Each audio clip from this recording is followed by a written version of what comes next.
What is up, RotoGrinders? Good morning. No, this is not the Blender show. Blender's not going to be yelling in your ear and telling you good morning and breaking down. I guess this is not an MMA day. No, typically, you get Blender and Squirrel, I think, on a Friday. You guys talk a little UFC, a little MMA. Yeah. I suppose that's in a couple days, but we're doing a little baseball, a little afternoon baseball. And maybe, I guess maybe we'll get afternoon baseball. We'll see. I don't know how much of it we're going to get. What we are best suited to do here is talk about the MLB DFS. What we're not best suited to do is talk about weather, but that is the controlling thought as of right now. We're at the mercy of winds and rain and all that good stuff. I'll go ahead and drop this link in chat for the people. Chief Meteorologist Kevin Roth wrote it up. Of course, this stuff is fluid. It's going to change. He'll come on in an hour and change, and he'll give you the updates. But I think that's like the most important thing on this slate, guys. And just we don't know. And maybe just sort of like, well, this lineup, I'm going to go with this. And maybe every game plays. Maybe some games rain out. I'm not sure. But some look really dicey, and we'll discuss it. We'll kind of break down. But I don't think, Squirrel, are you prepared to give weather analysis? Or like somebody was asking in the Discord channel, they were like, hey, Squirrel, what's your thoughts? And I was like, well, he's going to jump on the show in about 20 minutes or so, and I'm sure he'll give his thoughts. But also, like, it's probably going to change. Like, whatever your thoughts are right now, I'm guessing you're going to lean on what Roth says, and we'll do our best to. The conversation's fluid too, but like, how are you handling the current state of weather right now? It's just me. I'm just not freaking out just yet. I'm just I'm in wait and see mode, basically. Yeah, exactly. I have no meteorology experience other than listening to Kevin Roth, which is what I do. So I did notice one thing, that my only input in terms of the weather is that there's no props available for that Atlanta game, which I think is Atlanta White Sox, which is one of the games that has some sketchy weather. So that makes me a little bit nervous. I will say that I'm here in Northern Virginia, which is about 60, 70 miles southwest of Baltimore.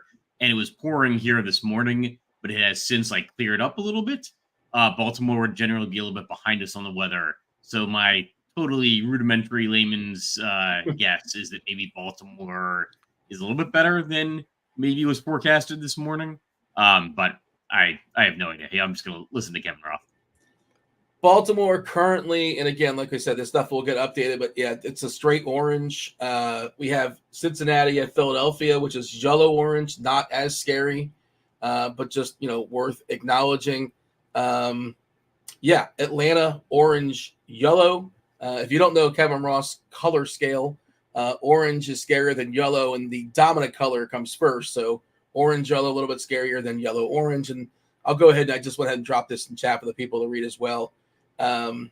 Detroit versus the Mets is red, orange. Just a day full of I shouldn't mention that one because that's of course not on this slate. We'll talk about that later on this evening.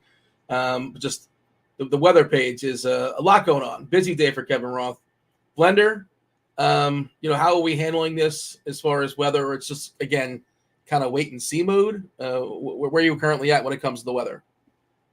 Well, the thing, a couple of things that we have to notice is that the Phillies game was actually moved.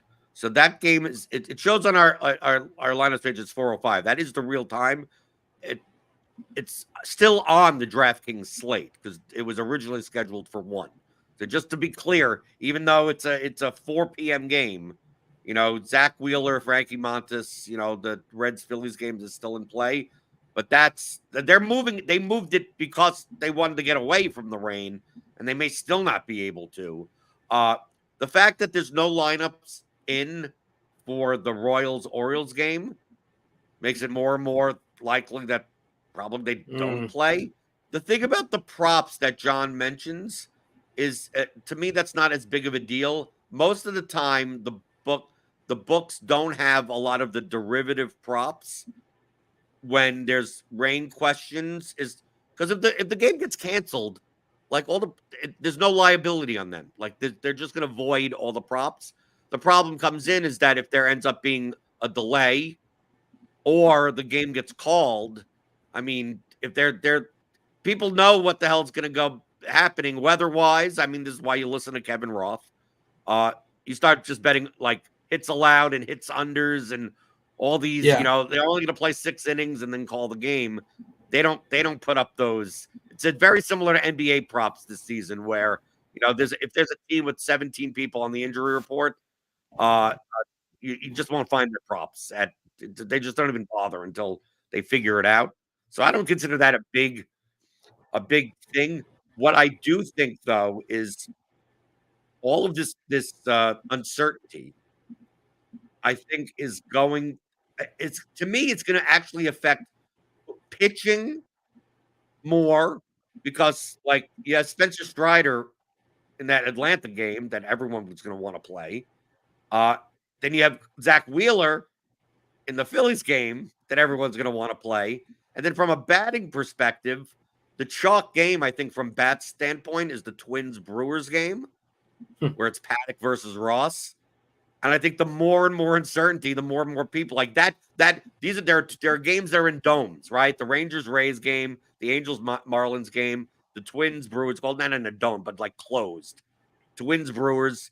I'm assuming that the closer and closer we don't have news that the game is actually going to play, the more and more the bats, especially in these games, are going to be owned. And then maybe Eovaldi or Savali in the range. I think that's more of a pitching game than the other two games.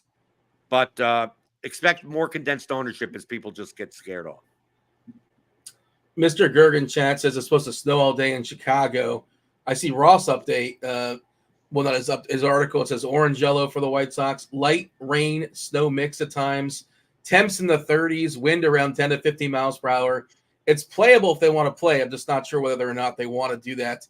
And it's interesting you mentioned the dome stuff, Blender, because it's relative to the time of year. The start of the season, it's cold most places. The dome stuff, the controlled temperatures like 75 in a dome is more appealing than 35 and wind all over the place and snow and all that nonsense as far as hitting.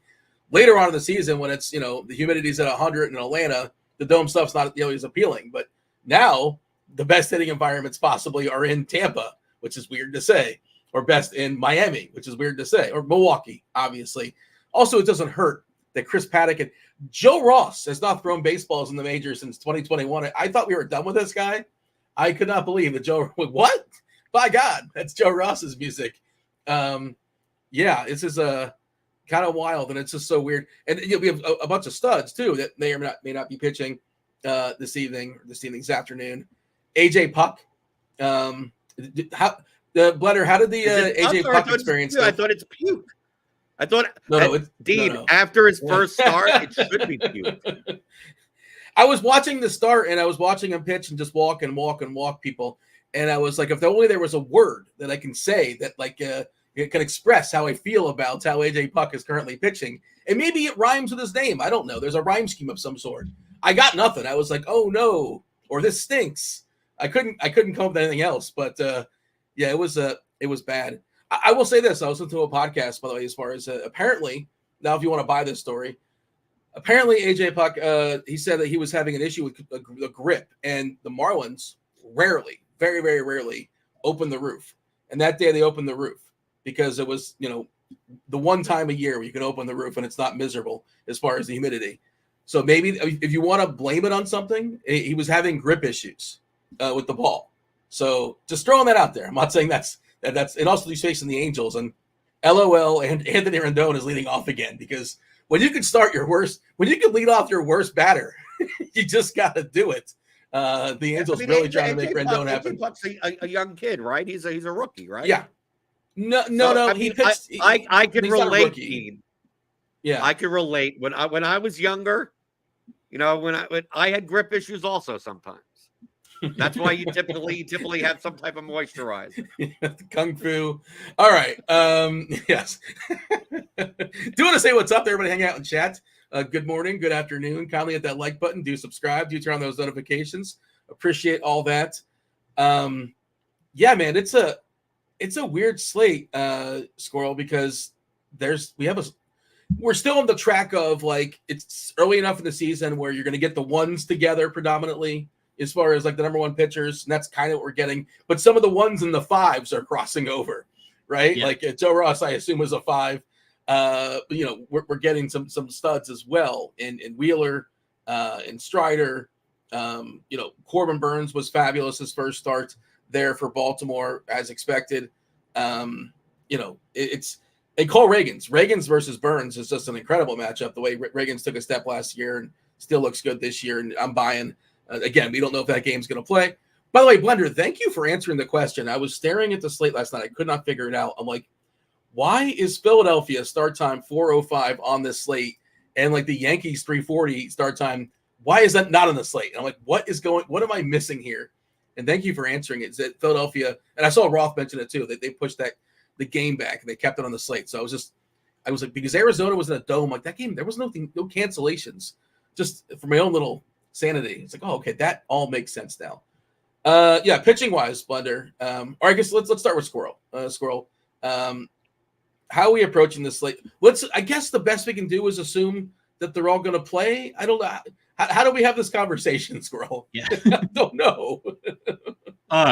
Just you mentioned Joe Ross, and I rarely do this, and I should do this more, but I was up late last night, sweating last night's slate, and I saw that I could get plus money on Joe Ross under 5.5 strikeouts, so I did. And that line has moved in my favor.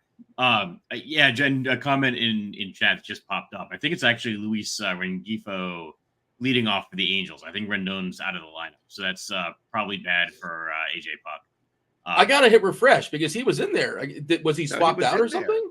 Yeah, it was. I think the projected lineup had Rendon leading off, and I think the official lineup has Rengifo. Okay. But yeah, in terms of pitching for this slate, there's a big question mark because I think Spencer Strider is going to be the guy that we want to get to. But that game is pretty questionable. And it is a weird slate, especially on DraftKings with the addition of the Cincinnati and Philly game, because you have games now that are starting before that, right? But then, so you've got the Cincy Philly game at like 4:00, but you have a bunch of 3:30, 3:45 games that are not on the slate.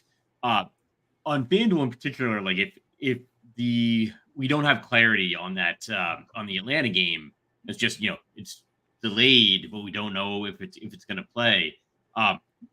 Strider could lose a lot of ownership because I don't have like I said, I don't have confidence that game is going to play. I don't think Roth has confidence. I'll definitely be tuning in to see what he says. But I don't want to be stuck on a spot where I have no pitcher, right? That's the last game of the slate on FanDuel. And actually on DraftKings, I guess we can't swap once the slate starts anyway. We really have to wait and see. Like Spencer Strider is probably the best pitcher on the slate. We just don't have confidence he's going to actually pitch, which is difficult.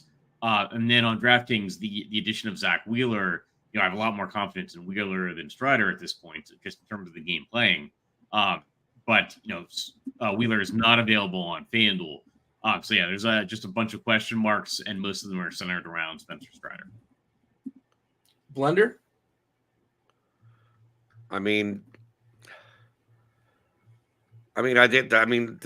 John said it right. Like, you could be stuck. If it turns like it's quite possible.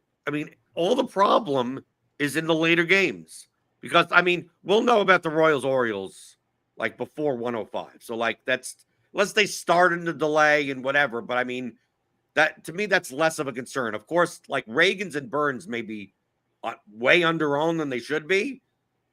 Especially on a slate if Strider and Wheeler do play, because these are the two guys that have ceilings that would be the odd men out. The problem comes in is that like even if it, once 110 hits, 110 Eastern hits, it's quite possible there's no games that are played past there. Like the Braves, like you're screwed. Like there's no late swap. It's not like the Braves game is getting postponed, so I'm going to switch to Wheeler and leave money on the table, and then that Phillies game doesn't play, and then you're sitting there with nothing, right? And vice versa. It's like obviously if the 405 game doesn't play, like you're screwed. There's no one. That's the last game on the slate. I'm only playing 3 lineups today, so. I don't want to get involved in any type of late swap type of situation on this slate, having to deal with 100 lineups. God bless you if you do. I just think if you want to go the safest route, you basically just play the slate as if it only had 3 games, just the 3 indoor games. You play like a lineup like Eovaldi.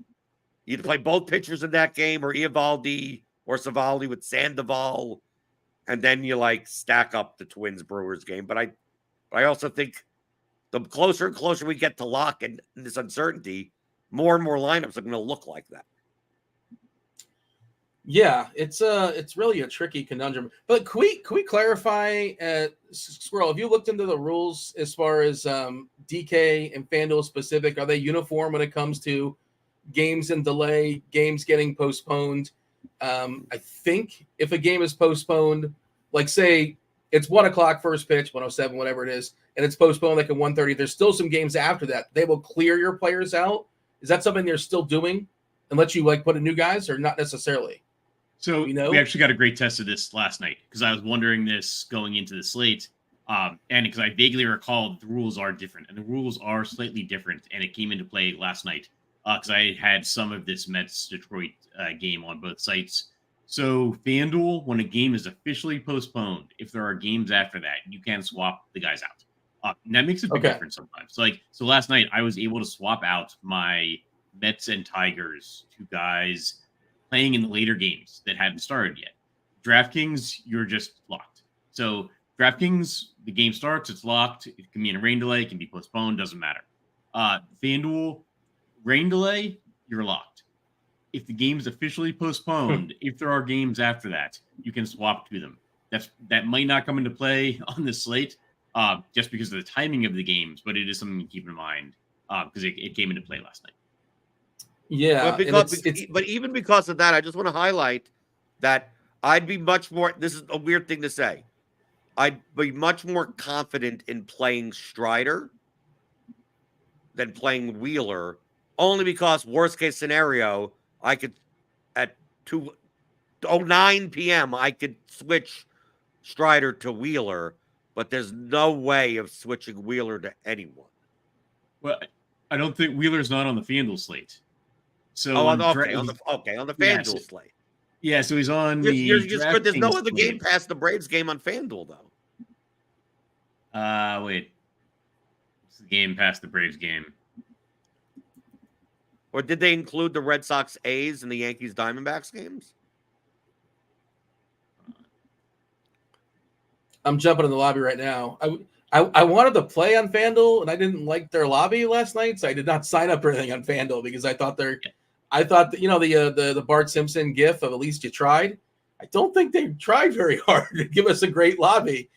We were happy to discuss it, but I was not impressed. I'm like, you know what? I'm just going to focus on DK. Pittsburgh, Washington. Oh no. I clicked on the wrong one. Scroll. It looks like you got it. Yeah. So I don't think there's a game after the Atlanta game. I think it's just 5 games, starting with Kansas City and Baltimore, and going to the Atlanta White Sox game. So if the rules were reversed on the sites, or the games were reversed on the sites, the rule, like the thing that I'm talking about, would come into play because you could switch from Strider to Wheeler, but you can't do that. Even though you could hypothetically do it on FanDuel, you can't do it on FanDuel because there is no game after the Atlanta White Sox game. Yeah, it is a sprint slate, an hour basically. KC Baltimore starts at precisely 1:05. Atlanta Chicago starts at 2:10. So Squirrel, what is your strat? Are you making a bunch of lineups and just like many different paths, and you're going to have some dead stuff, but like you have to assume you're going to have some live stuff too, because a lot of people are going to have that. Now, all the games I guess could play. That could happen too, and your strategy could change. But is that the strategy right now, or no? I would probably skip Strider on FanDuel if we don't get clarity on this, because there's a significant chance the game is postponed. So I think of it just in terms of like back of the napkin stuff, or what, back of the envelope, cocktail napkin, whatever. Sure. Mixed metaphors. I think of it in terms of like if there's a 30% chance that the game is going to be canceled, like if I reduce Strider's projection by 30%, He's suddenly not an appealing pitcher. And like I've said this before with like players being questionable in NBA, like you need two things to go right. You need the player to play, then you actually need him to perform. And so I don't want to like roll the dice on Strider, and then he has kind of a mediocre game, which is unlikely. I mean, he's the best projected pitcher on the slate, and if we get some kind of word like they're playing this game hell or high water, then I'm confident, much more confident in Strider, and then he might be my highest owned pitcher. If we don't get any kind of clarity and we just kind of get this ambiguous, like, game expected to start and delay, I might skip Strider entirely, just because you need those two things to go right. You need him to play, and you need him to do well. Yeah, which again, he probably should pitch well against this terrible Chicago lineup. And it's also, not great hitting conditions, 38 degrees if they actually give it a go. I know the wind's blowing out to left center, and it's a positive ballpark for hitting. But and the other tricky thing, Squirrel, is the pivots off. So, some of the pivots are really good. Like Burns is really good, but weather. Reagan's is really good, but weather. The safe ones are like Eovaldi and Savali. Joe Ross might give you a negative. We'll see. It's certainly possible. I'm willing to go back to AJ Puck. We'll have that conversation. I know he was a disastrous first start out. Wheeler versus the Reds. Montas looked pretty good his first start, but I don't really want to pick on Philly a ton. But again, that might be like just what we have left standing. But Bunder, you said you're only making 3 lineups today. Is that what you said? Yep, only 3. I mean, I have a ton of props. I mean, like to me, like baseball season is prop season now. But I do dabble in the DFS lobby, especially if I'm on shows. So yes, I originally was intending on doing like 10, and then once I saw all the PPD risk and everything, I'm like, I ain't dealing with this. I'll play 3 lineups. Like I'm good. I could manually swap out 3, while doing my other stuff. But prop wise, I'm all over the place. I mean, you want to give out some of your props? I know you've been tweeting out some stuff. Your homer props. You're a home run prop tout now, Blender. No. Yesterday, I just what do you mean, no? I have the tweets to prove it. I got the receipts. I was only doing it because it was working out for me. I was hitting them. So I'm like, okay, well, I'll feel like Grant. I posted what I had. I hit 2 out of the 8 and 2 for like 7.5 and 8 to 1. And then yesterday, I'm like, okay, let's keep that run good going. And then it was an offer. So like, maybe did you get any slander? Any slander? Did people come at you on Twitter and say, "Look at this guy! What a clown!" Who cares? But if you don't understand how to do this, then it's like, oh, you don't win GPP. It's Squirrel Patrol posted, look, I won a GPP today, and then you didn't post the next day. You're like, what? What are you, a loser? What? Because you came in 457th in the contest. What a loser! You're only as good as your last at bat. That's how that works, Blunder. Okay, should I do the same trick that TJ does? What's the TJ trick? You mean Spidey? What is his trick? So they can get my Venom, but he does the Spidey bombs. I do the Penguin. The Penguin. What? Something that rhymes with an H.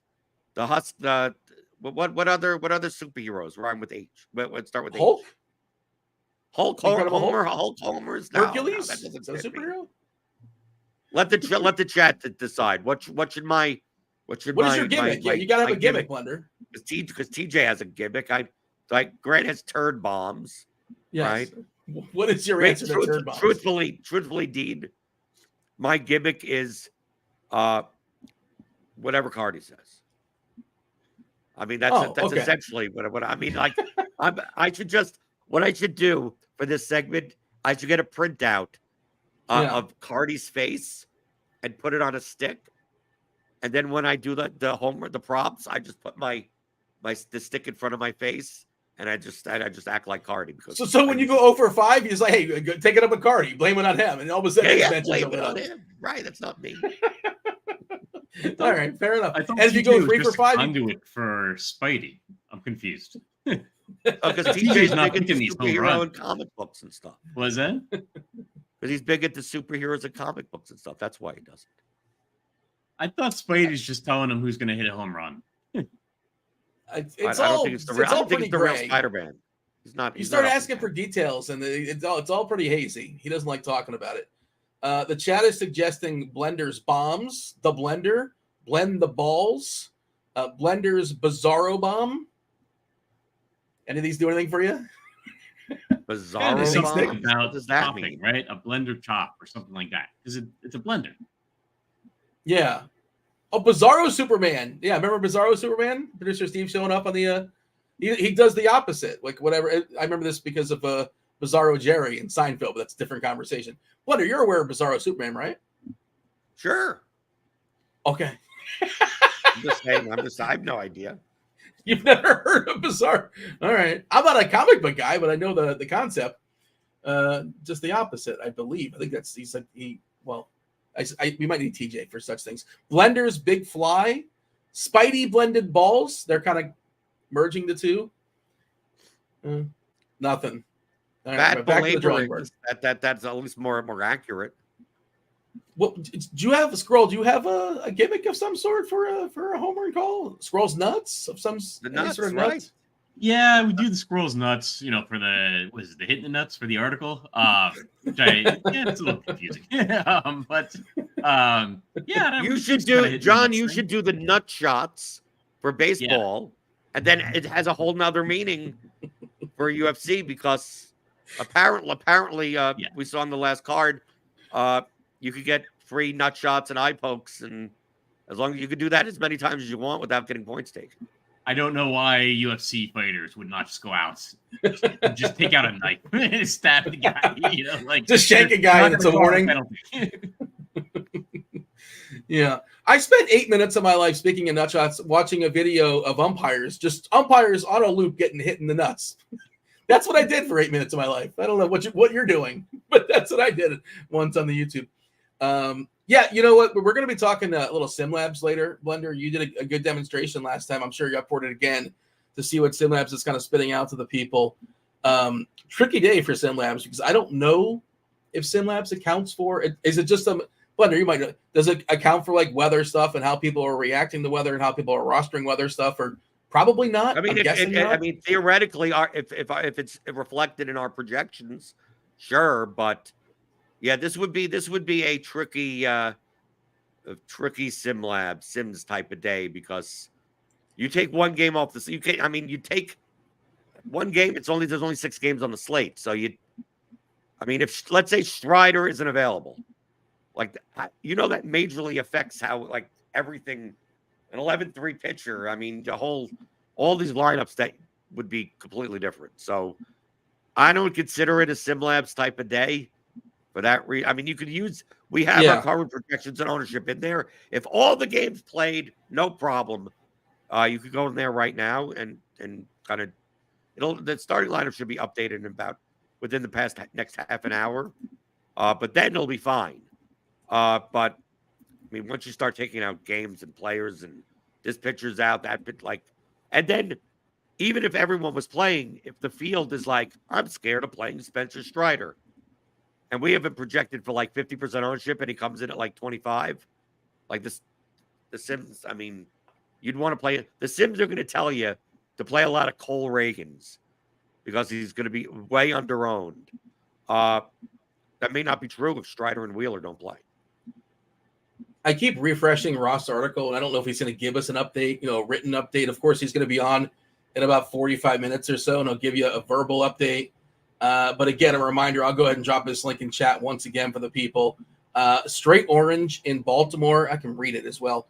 A mess of rain in the morning and early afternoon. I think if they do what Philadelphia did and move it to the late afternoon, they've got a shot, but it looks very unlikely to play on time.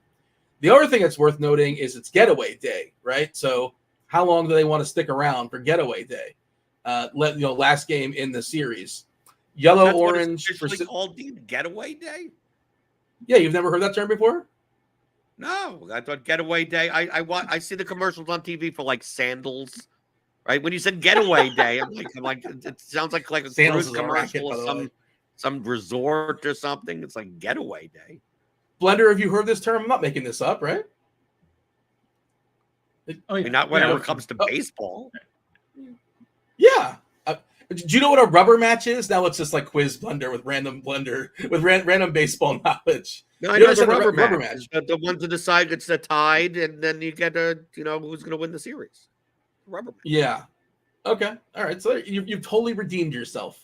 But all right. Well, we can randomly quiz. By the way, more suggestions have been thrown out here in chat. Blended blue balls. I don't know if you have any interest in that one. Broken blender balls. The blinders smoothies. What's a smoothie? Blinded blended balls. Of the blender. Okay. Oh, so it was just a misspell. It didn't say smoothies. It said smoothies, and I thought maybe that was a word I wasn't aware of. But all right. Much like you did not know what Getaway Day was. I don't know. You mean you don't go out and get a smoothie on Getaway Day when you're out on the beach or whatever? Go get a nice smoothie. Big swinging blending ball. That's the entire chat, by the way. It's all people just giving blender suggestions. See, I know how to engage with the audience. Get them to hit the like button. Put in the comments. You know what I say? And I'm then later at right before we leave, I'm going to give you the home run bets that you could have gotten if you just signed up for the bat. You know what I tell the people is to give them. It doesn't make a lot of sense, but I say, give me your thummy thumbs. You ever hear that one before? Thummy thumbs. You know how much I like those. And I don't know how it works. I don't know the science of it. I'm not like Bill Nye over here, but the like button somehow keeps my coffee warm. Wasn't that one of your gimmicks as well, too? I also kept my apple juice cold. It does a lot of things. How does that work? What is the technology? Can you break that down? How does that work? I have settings here. If I go into my system preferences, I could change. What would you like me to have the like button do today? Is the like button going to make it not rain in Chicago? Like I could do. I mean, I may have to send in a support ticket for that, but maybe I could get it done by the afternoon. Let's see. Hold on. The chat is saying that Devin's chimed in as well. Producer Devin has chimed in and said that Paul wins it. What is Paul throwing out there? Blender's balls to the wall call. Balls to the wall. Okay. Do you like balls to the wall? But you don't go balls to the wall. You just take the best play on the bat. That's not balls to the wall. No. Well, when you're betting on the odds. I mean, then it matters what the price is. But the term balls to the wall means you're kind of just YOLOing it. Blender's barrels isn't that bad. That's all right. Although what's more tilting when you see barrel fly out. You follow the barrel account on Twitter. It's 420-foot barrel out. It's oh, that's great. Good for him. All right. We'll figure this out at some point. Do you want to give the people a tease, Blender? Give them a one or two of your favorites. I know you probably don't have favorites. I don't have any favorites. Yes, they're all each one of your bets are like your children. I'll give you the ones that are at least in that are playing and are on this slate. So I got Marcus Semien plus 500. You want to tell the people where you got that at? Scores and Odds, by the way, is a good resource. I don't know where. I know whatever the best price. I mean, I got it at plus 500. Okay, I'm telling you what I got it at. I don't know. That might not be. That's what I'm saying. It's not actionable if I pull up my sports book and he's 3-1. Thanks for nothing. Well, I'm not doing this for being actionable. I'm doing this. This is what I got. If you can find something for plus 500 or better, I'm telling you that's what I got. The purpose is not for actionable information. Okay, continue. I only put down what I have. I'm telling you what I have. That's all. Yes. Do with the information as you want, right? I'm also continuing to go on my Logan O'Hop streak from yesterday. He didn't hit a home run, but plus 800 is okay. There are some guys you're going to see early in the season that until they actually do it, their home run prop is going to be, the price is going to be off. So I'm going with another Logan O'Hop plus 800. Those are two for today. I got more, but yeah, that's all you get for now. You got anything, Squirrel, as far as the player prop stuff? I know you've spoke about this before. It's really, really smart, really, really clever. If you have a sweat going on, you'll bet against your sweat, in DFS. You'll put a large sum on the thing you really don't want to happen, right? Is that mostly how you use your sports books, or are you somebody that's also digging in the player props? And maybe you have something with the people that's potentially actionable. So yeah, like I said, the way that most people do this and the way you should do it is probably take as early look as you can against, good projection systems, and also, just use your own knowledge. And I saw the Joe Ross strikeout prop was plus under 5.5 was plus money. He hasn't pitched since 2001 or 2021. Sorry.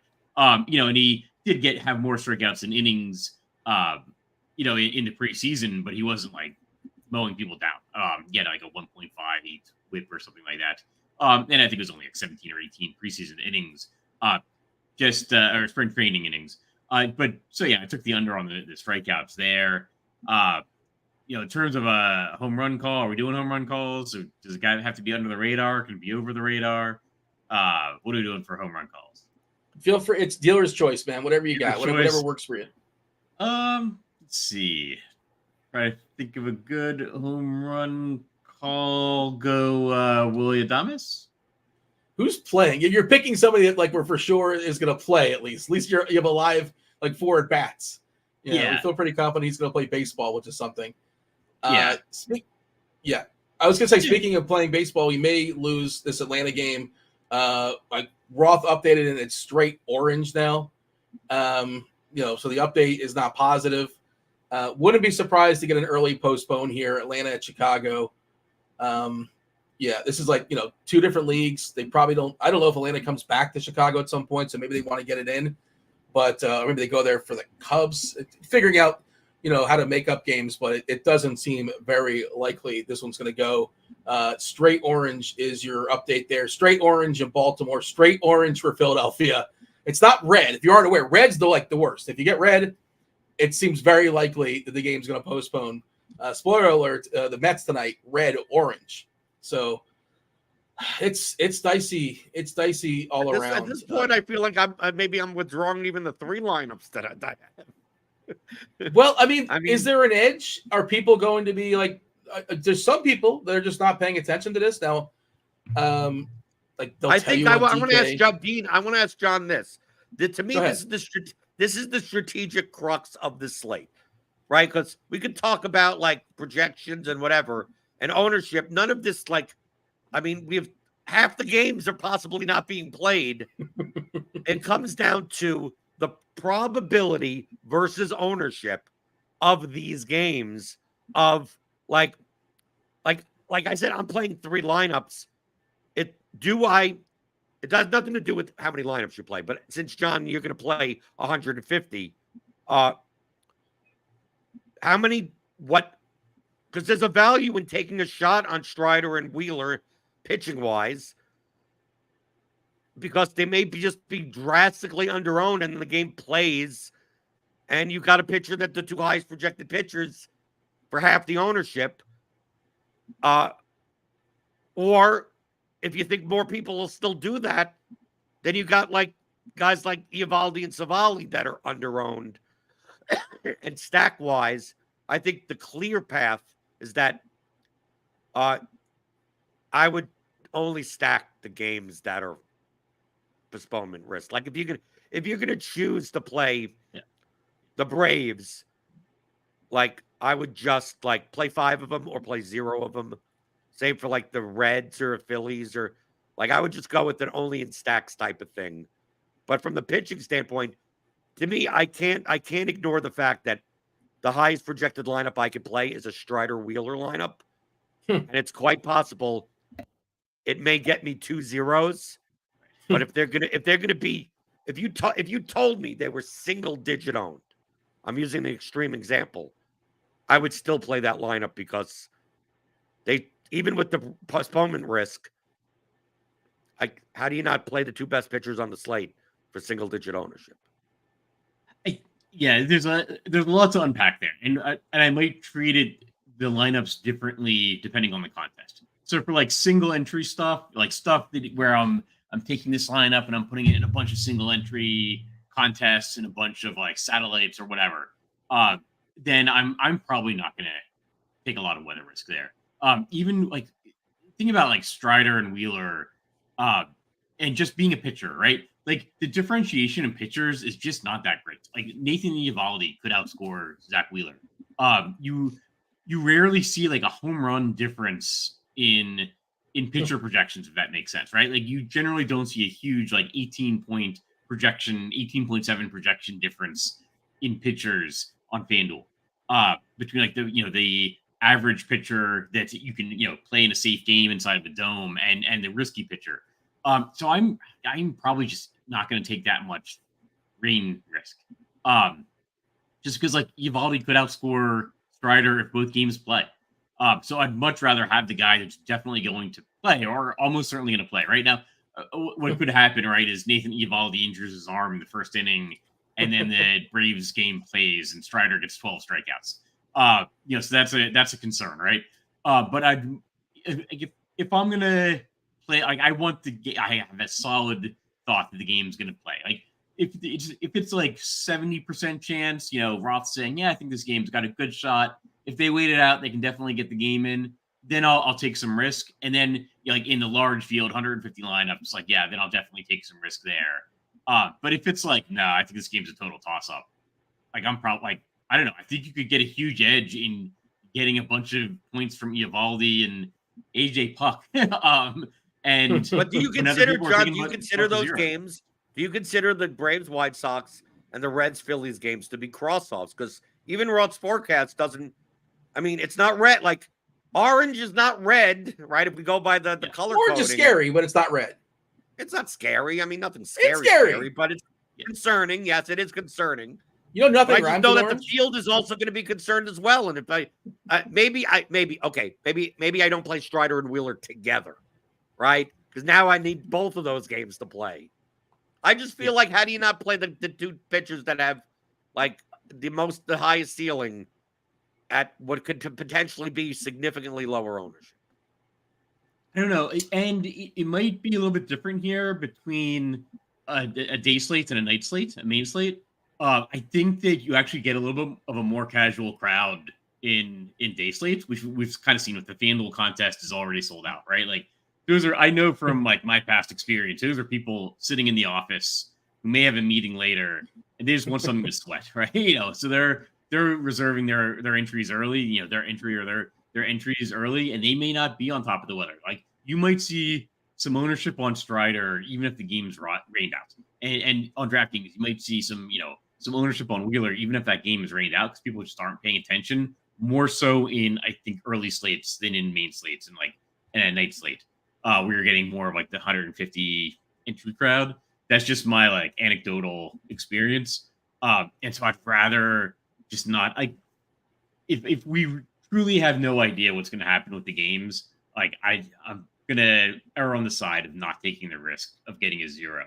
I do think like, and again, I'm kind of dipping into some meteorology or, which is not my field of expertise, but I do think the fact they pushed the time of the Phillies Reds game back, like that's an intention to play, and they think they see a window there where they can play the game. So I'm a little bit more confident in that game than the Braves White Sox game, which I think they do have some lineups out now, which is good. But I don't know. There's still it seems like there's a risk of snow, so I don't know. That gives me a bad feeling. It's good pitching weather, though. It's great pitching weather. So we did get some lineups, by the way. Here's Baltimore: Gunnar Henderson, Rushman, Mountcastle, Santander, Westberg, Hayes, Mateo, McCann, Urias. No Cedric Mullins. That's the first one I noticed. It's just kind of not in the lineup you may have thought might make an appearance. Braves: Acuna, Albies, Riley, Olsen, Ozuna, Harris, Darno, and Kelnick and Guillerme in the 9-hole. So that's he's not. Arcia is absent from that lineup. If you were thinking Arcia might make an appearance. Minnesota: Julien, Kirilov, Buxton, Kepler, Correa, Santana, Castro, Jeffers, and Farmer. So that doesn't mean they're going to play, for the record. We are getting lineups. They're going to release their lineups at some point. That doesn't guarantee they're playing or not. One point that Blender said that I think we got to stress, because I saw somebody else in chat say, I'm not really sure how they were expressing this. Chops says, I'm playing a little Baltimore, but the other games I'm taking out. Now, I don't know if you're playing a ton of lineups or you're playing like 2 or 3 Baltimore players in your lineup. But like the point Blender was making was, and I assume that you agree with this thought process, Squirrel. And again, the Baltimore game might get canceled in 2 minutes, and this conversation's worthless. But still, take this information going forward. Either stack the game or have 0. Either have 5 or 0. Either have 4 or 0. No half measures. To have 2 players on Baltimore where there's a high risk of the game getting postponed, you want to get rewarded if you get it right. And if you get it wrong, whatever, so be it. You're down there with Ricky Bobby. That is the strategy, Squirrel. Like more times in generally you want to stack game, sure. But like for sure in a weather game, all or nothing. Yes?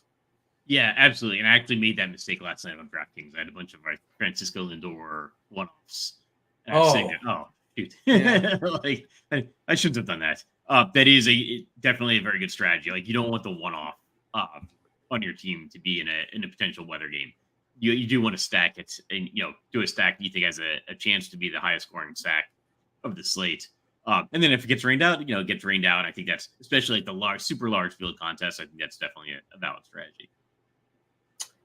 All right, Roth. We're going to be bringing up Roth in about a half hour or so. I mean, if he's early, it'd be great. We've given like really very little analysis on the slate, and I know Blender loves that. He's like, oh, well, just like play with the Sims and like the leverage. The ownership stuff is like we do a really good job with ownership, but like it seems like a really hard thing.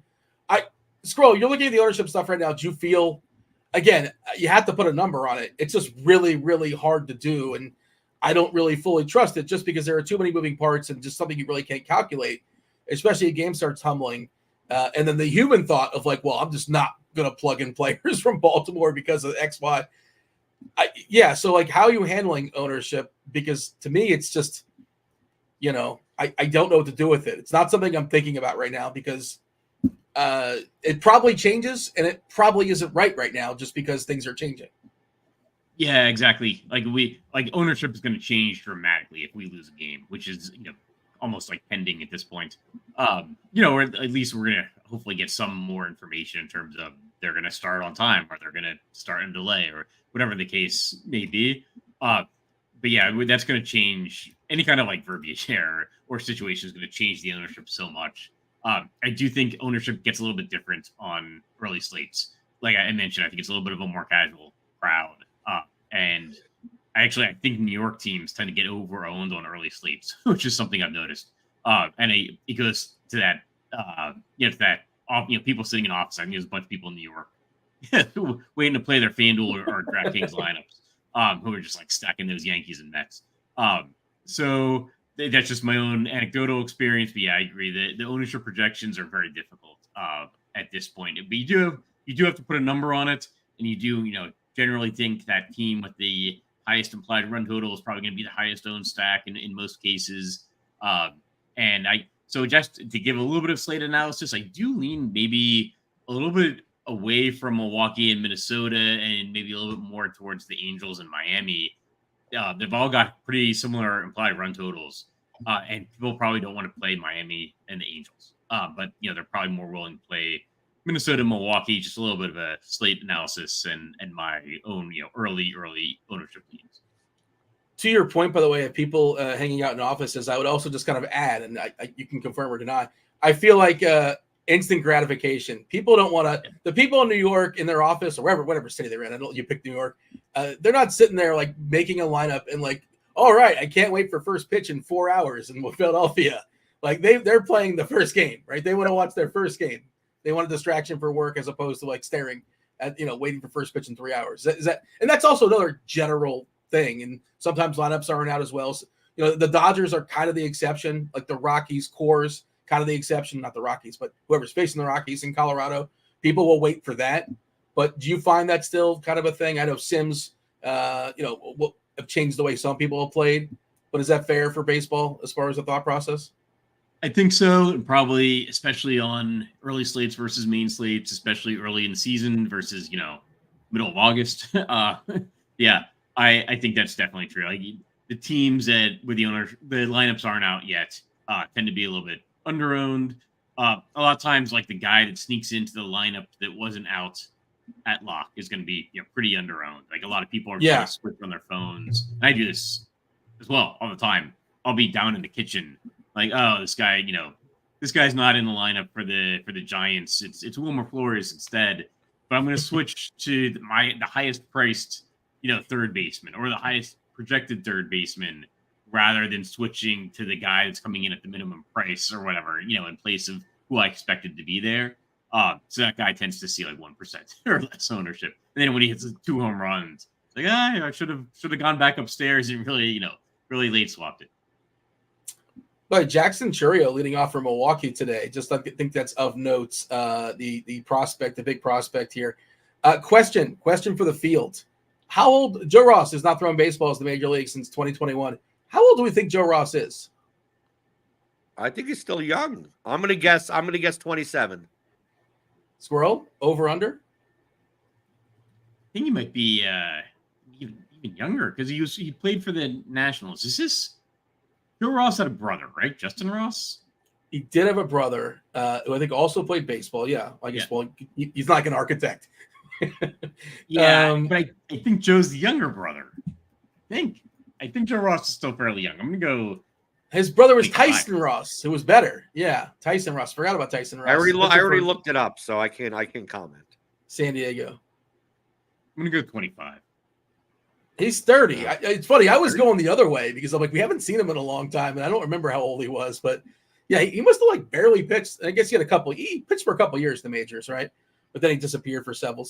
When he was good, he was a good ground ball guy. But yeah, he's certainly somebody I want to pick on, especially when, like, again, who knows what pitchers we're going to get, but he's certainly outclassed by Strider. By the way, we're getting – is Dominic Leone, is he the one who's drawing the start for the White Sox today? Is that the official announcement? He's a reliever. So is it a bullpen game for the White Sox? I saw Soroka might be one of the options, a revenge game for Soroka. Once upon a time, pretty big prospect for Atlanta, had some injuries. He's in their rotation, but I don't think that's it. And again, we might not even get that game to play.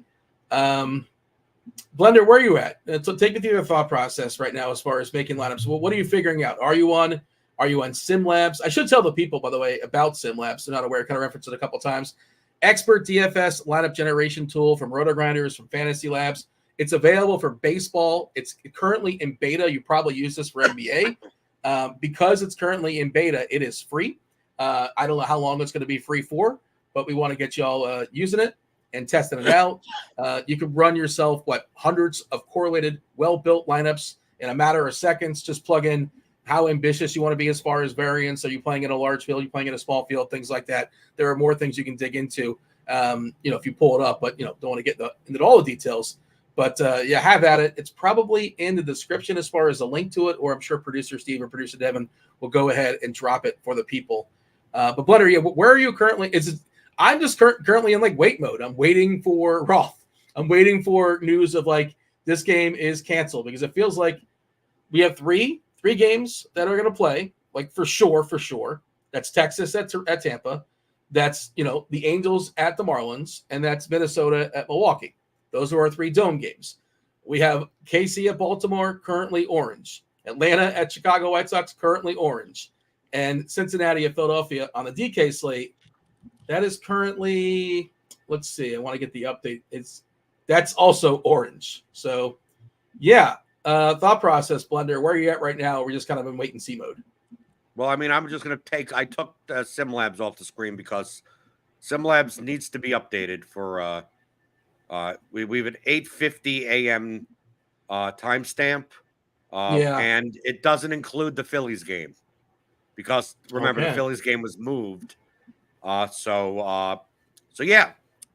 So don't worry about or Wheeler's not in SimLabs.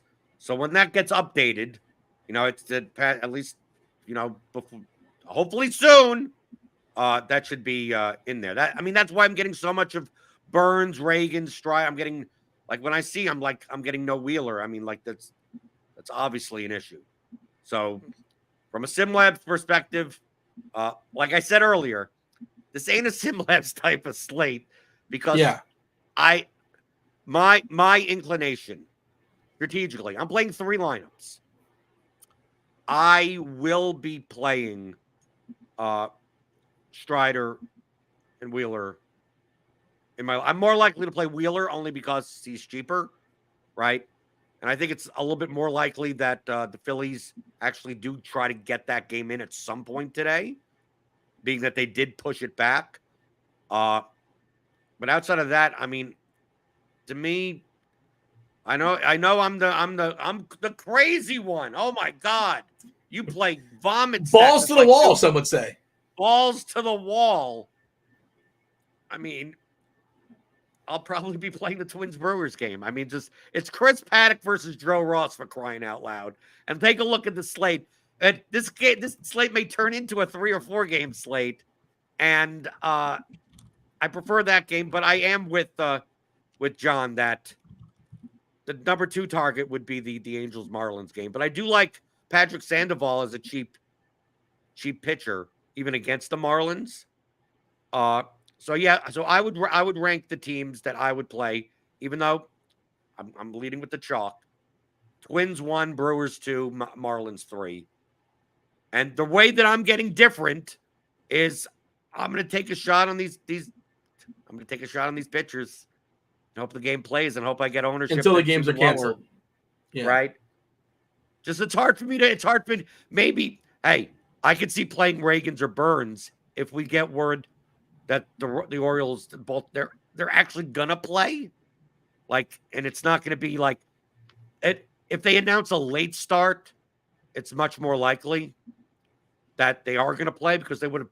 I mean, people are coming to the ballpark now because it's almost noon, so I think it's more and more likely that they'll at least try to get that game in. So if they announce a late start, I can take a shot on Reagans. I have no problem with that. But to me, I'm absorbing all the risk in my pitching, and then I'm just gonna kind of playing the chalky stacks today, at least on this slate. That's what I'm doing, at least. Squirrel, how many hitters are you allowing against your pitchers as of right now? This feels like a slate where it might lead to that possibly, and I guess that's sort of again fluid. If we're down the 3 games, then all of a sudden you open it up a little bit more. If we have 6, maybe not. I probably wouldn't consider it until we get down to 3 games. If at 3 games, you probably have to, or at least I think it's fine. I'd allow 1. I don't like to do that almost ever. Really? Except for obviously 2 game slates, 3 game slates. You start to have to postseason slates. We see a lot of 2 or 3 game slates. I'm not 4 game slates. I'd rather just not allow it. If that burns me, then that's what burns me. But I'd generally just at a 3 game slate, I'd allow 1. I'd allow my 1 off to be against my pitcher. Hope he gets a home run off the bullpen, or maybe gets a couple stolen bases or something. Doesn't score. But otherwise, I was gonna say stolen base guys are it doesn't necessarily hurt the pitcher is always nice. It is suboptimal. Of course, if your guy hits a homer, a solo homer against your pitcher, that's good. It's a net positive, right? But it's not, you much prefer it to go against. You got to really thread the needle. But I'm just sort of thinking about runs might be at a premium too, because we have really good pitchers and really bad hitting weather. So we might, if these games play, if Kansas City, Baltimore does play, it could be a 2-1 game. Like Corbin Burns versus Cole Reagans and bad hitting weather in a bad ballpark. And Baltimore's not a hitter's park anymore, especially what they did down there to left field. 2 of the best pitchers in baseball. Again, we have the Rangers, Savali and Iavali they're both perfectly fine pitchers, and those are fine offenses. The Marlins park's not a hitter's park. Those are 2 really bad hitting teams. We don't know what puck is necessarily. I guess Minnesota, Milwaukee, that's got an 8.5 total. Is that the biggest one on the board? What's Philadelphia? 7.5. We should mention Bryce Harper. I guess who cares? But Wonder, you don't care. Bryce Harper 3 homers yesterday. I saw somebody in chat say Jordan Alvarez has sucked so far this season. He's going to be good. He's going to be fine. Let's not freak out over small samples. And, Bryce Harper is great. And sure, he had 3 home runs. That doesn't make him more likely to 3 home runs today or even 1 home run today. He is who we thought he was. Bryce Harper's really good at baseball. And, you're going to want some Bryce Harper. Sure. Especially against Frankie Montas. Yeah, why not? But yeah, you don't care about stuff like that, right? I just sort of baseball, Jordan Alvarez, you're not freaking out. He's not on the slate, but I've been doing well on taking the Aaron Judge under home run props, so I'm perfectly fine with people sucking. What's the line on the under? What do you got to lay? Like 250? 220, typically 220, 225 around there. Yeah, which ain't bad for under home run. Most under home run props are -500, -600. What I like to do, Dean. Here's what I like to do on Bet365. You could you could basically like round robin SGP, like under home runs. And I just I take like everything and I just give me all of it. Right. And then just all the unders, round robin, all the unders and home runs. Not all of them, but the ones that actually show I'm Yeah. talking about the ones that show a positive return. Because a lot of them are it's minus 500 when it should be minus 620. You know, like you're getting 5-7% edges on all of them, but on a given day of baseball, there could be 20 of them. So it's I'm not gonna bet 20 straights like that to win $2 a piece or whatever. So I'm just okay, here's all 20. Round robin, I played almost like Prize Picks. Give me a $5 round robins of fives of them, and then it ends up being a couple of $100. And then if I miss on one or two, I still end up making almost double my money anyway. So it's pretty good. So just rooting for no home run. Yeah. Do you also bet only for those batters? Line? Only for those batters. It's not all. I'm not taking all of them. You can do that for stolen bases also. The stolen base unders. The problem is that on most book like DraftKings and FanDuel, you can't take the under in the SGPs or anything. So it makes it pointless. Bet365, they allow you to do it. So is every do you have push notifications on your phone? I know you don't really watch the games, but do you have push notifications on your phone like the MLB home run yes, I have the MLB no home run. Is it a sweat? Is it a sweat every single time? It's come on, no, you're on Alvarez. Oh no, Aaron Judge. There goes my night. Is that what you're doing all night? Staring at your phone when it dings, all of a sudden you're in a sweat? No, I don't have notifications for baseball on my phone. Oh. Scroll, do you have push notifications for such things? Or no? You know what? I don't have push notifications for much. I wish I had push notifications for more stuff. I feel like I miss stuff all the time. I can't figure out how to get the notifications going on my phone. I do follow some of the home run, Twitter accounts, stuff like that, right? But I think it's crazy because sometimes I'll see the home run. I'll be watching the game.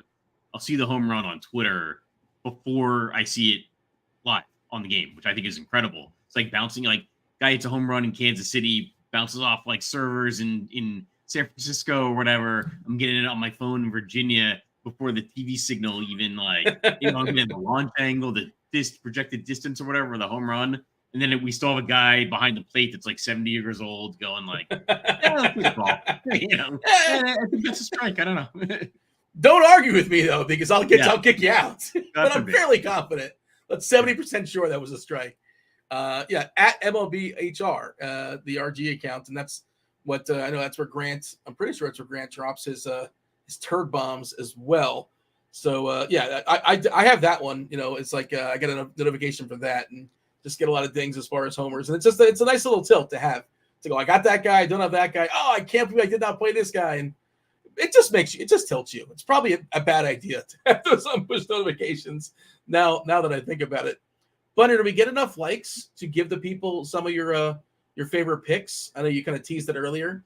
Do it that like. I don't know. How am I supposed to tell how many? I can't see on this end of how many likes I have or how many likes that we have. I don't have it's a day slate, so there's probably not a lot of, it's a smaller crowd. I don't even know what the counter is. We don't get to see a counter. How come I don't? It could be 1. It could be 1 million. I don't know. You gotta. Well, it's probably not 1 million, and I hope it's not 1. That would be depressing. It's just 1, somewhere in the middle. But you promised it, so we don't want to false tease here. I promised you want to give the people some of your favorite bets already? I'm looking through some more already. Some under home run bets. I'm sure you have for the people that they're gonna love. Yeah, I can give you all the unders. Yeah, you want all the unders? Aaron Judge under half home run at minus 250 actually shows an edge. So if you want to continue on the Aaron Judge doesn't hit home runs until he does bandwagon. I mean, but he's due. Right there. He's due. How is he due? I don't know. No follow-up questions. Just wanted to say that and let it sit there. I never know. No one ever explains to me either when he's hot or when he's due, because it's one of the which one is it? If he just a lot of homered, times he's hot. He's on a streak. You got it. He's hot. He's due. It's but it's the same thing. It's a recent trend that you don't know if it's going to continue or end. So depending on which side you want to take, you either determine it is hot or it is due. Ron saying that Acuna is due. See, has Acuna homered this year? I'm not sure if he has or he hasn't, but I'm not concerned for the record. I still think he's probably really, really good at baseball and nothing to be alarmed about. But people, and that we can blend in like BBP conversation, which people love as well. We kind of dabbled in that last night on the show. Alfredo wants to know, you kind of mentioned earlier, what do you use to show edge, Blender? Well, you have to compare the projection. You have to if you want to know the technical thing, is that you have to convert the DFS projections for the statistical projections from means to medians. Okay? They're not all normal distributions. So if you understand the average distribution of how a stat is for a player, you could use a Poisson distribution for counting stats, right? You can't do it for like yardage and stuff like that. And then you convert that number into a median. And then you compare that median. I did not know there would be math. I was pulling up the well, scores you and asked odds. me, Dean. What am I supposed to do? You asked me. How do I do it? That's how you do it. So I got Mr. Predicto here. I have a Magic 8-Ball. I have all sorts of workarounds. Not foolproof. There's no money back guarantee. So I went through. You were making fun of me going through the actual like mathematical process, and what you really wanted from me is like, does the Red Bull tell me like this is how? Oh, because you have the almanac that makes you go invisible. Yes. you thought that how do I convert the numbers to edges is some type of magical process where I make this big cauldron pot like a witch, and I'm putting like all these ingredients in, and then it comes out with like, oh yes, this home run prop is a 5.72% edge because I sip the drink or anything like that. On scores and odds, you can also kind of like, you can get it listed based upon whatever edge there is or isn't, like the biggest negative, the biggest positive, and kind of pulling that up on the fly. Nick Forbes is a Blender Balls little. Is that somebody you mentioned, Forbes? You didn't mention Forbes, right? Why is he being thrown out? What am I missing here? Just a name being thrown out in chat, but that's not something that you suggested. Apparently he's plus 830. I couldn't even find a number on him, to be honest. What team is he on? I don't even know what team he's on. Nick Forbes? Nick Forbes, wasn't he a point guard for the Spurs? He is a magazine heir, I believe. But a point guard for the Spurs. Who are you thinking of? There was a guy Forbes on the Spurs, right? Wasn't he like a guard, a cheap guard? There might have been, actually.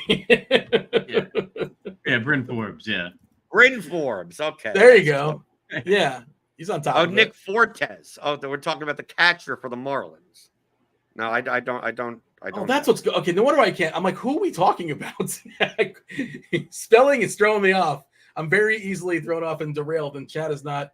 It's not helping me out there. I'm giving one final update to Roth's article, but like he's just going to be on in like 5 minutes or so, give or take. So looking forward to seeing what he has to say. If Roth happens to be early, by all means, the door is open. We would love to talk to Roth. Please come in and talk to us. We're still staring at the weather. It's orange in the 3 key games, orange in Philadelphia, straight orange for the White Sox, straight orange for Baltimore. And, we're in that holding pattern still, and we're waiting for news. Are there any boots in the ground, Blender or Squirrel? We see anything on Twitter? Any live shots at the games? Because we're about an hour out. Is the tarp on the field? Do we have beat writers up? We see anything, Squirrel, as far as Twitter? I'm trying to find something, but I got nothing. I'm giving you my boots on the ground. I'm looking out the window in Falls Church, Virginia. It's only 60, 70 miles from Baltimore.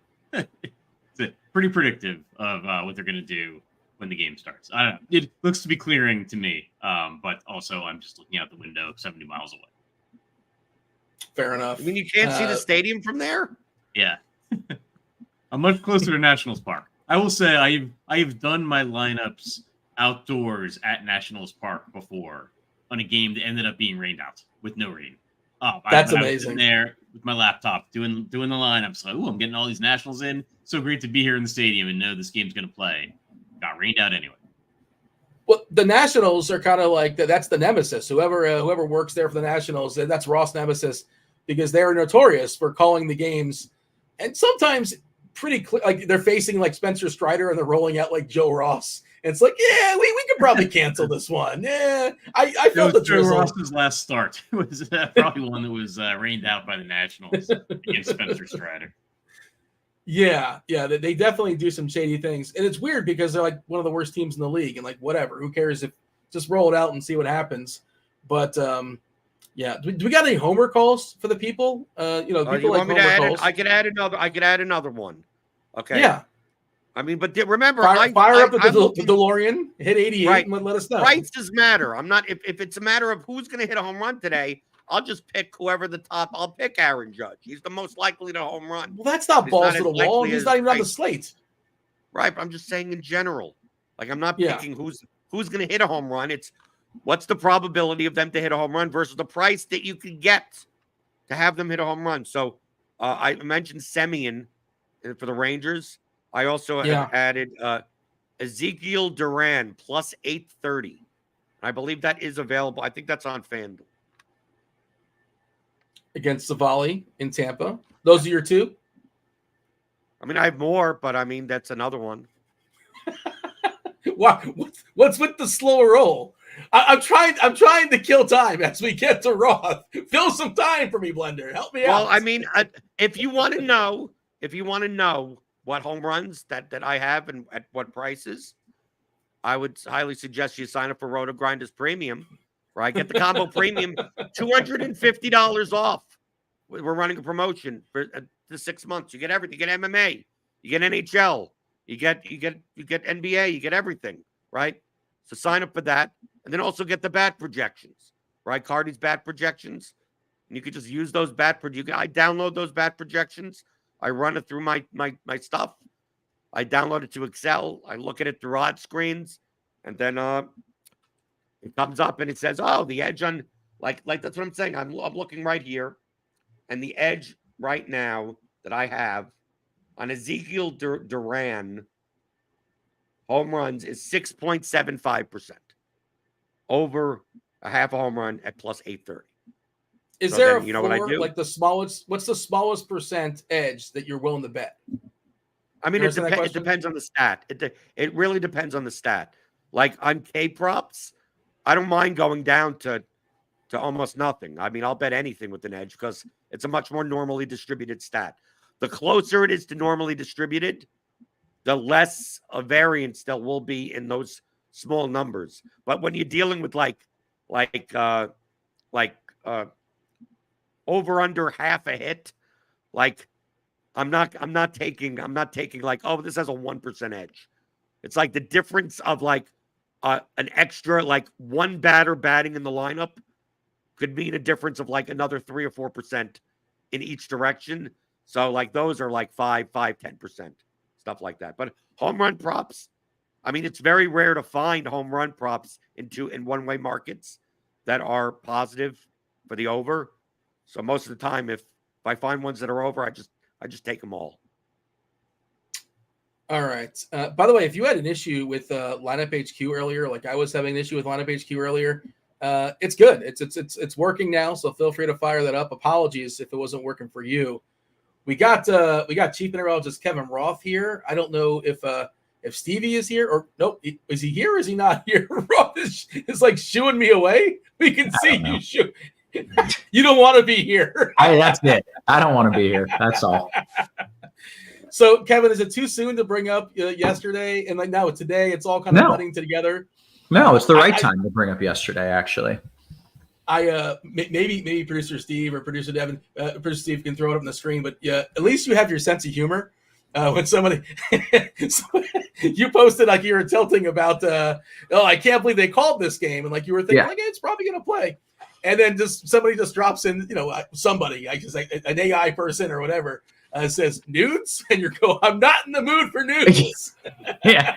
It was the funniest thing to me. I loved it. I'm glad you enjoyed that. Honestly, I'm so pissed about last night. Like, it just, There's going to be times throughout the season.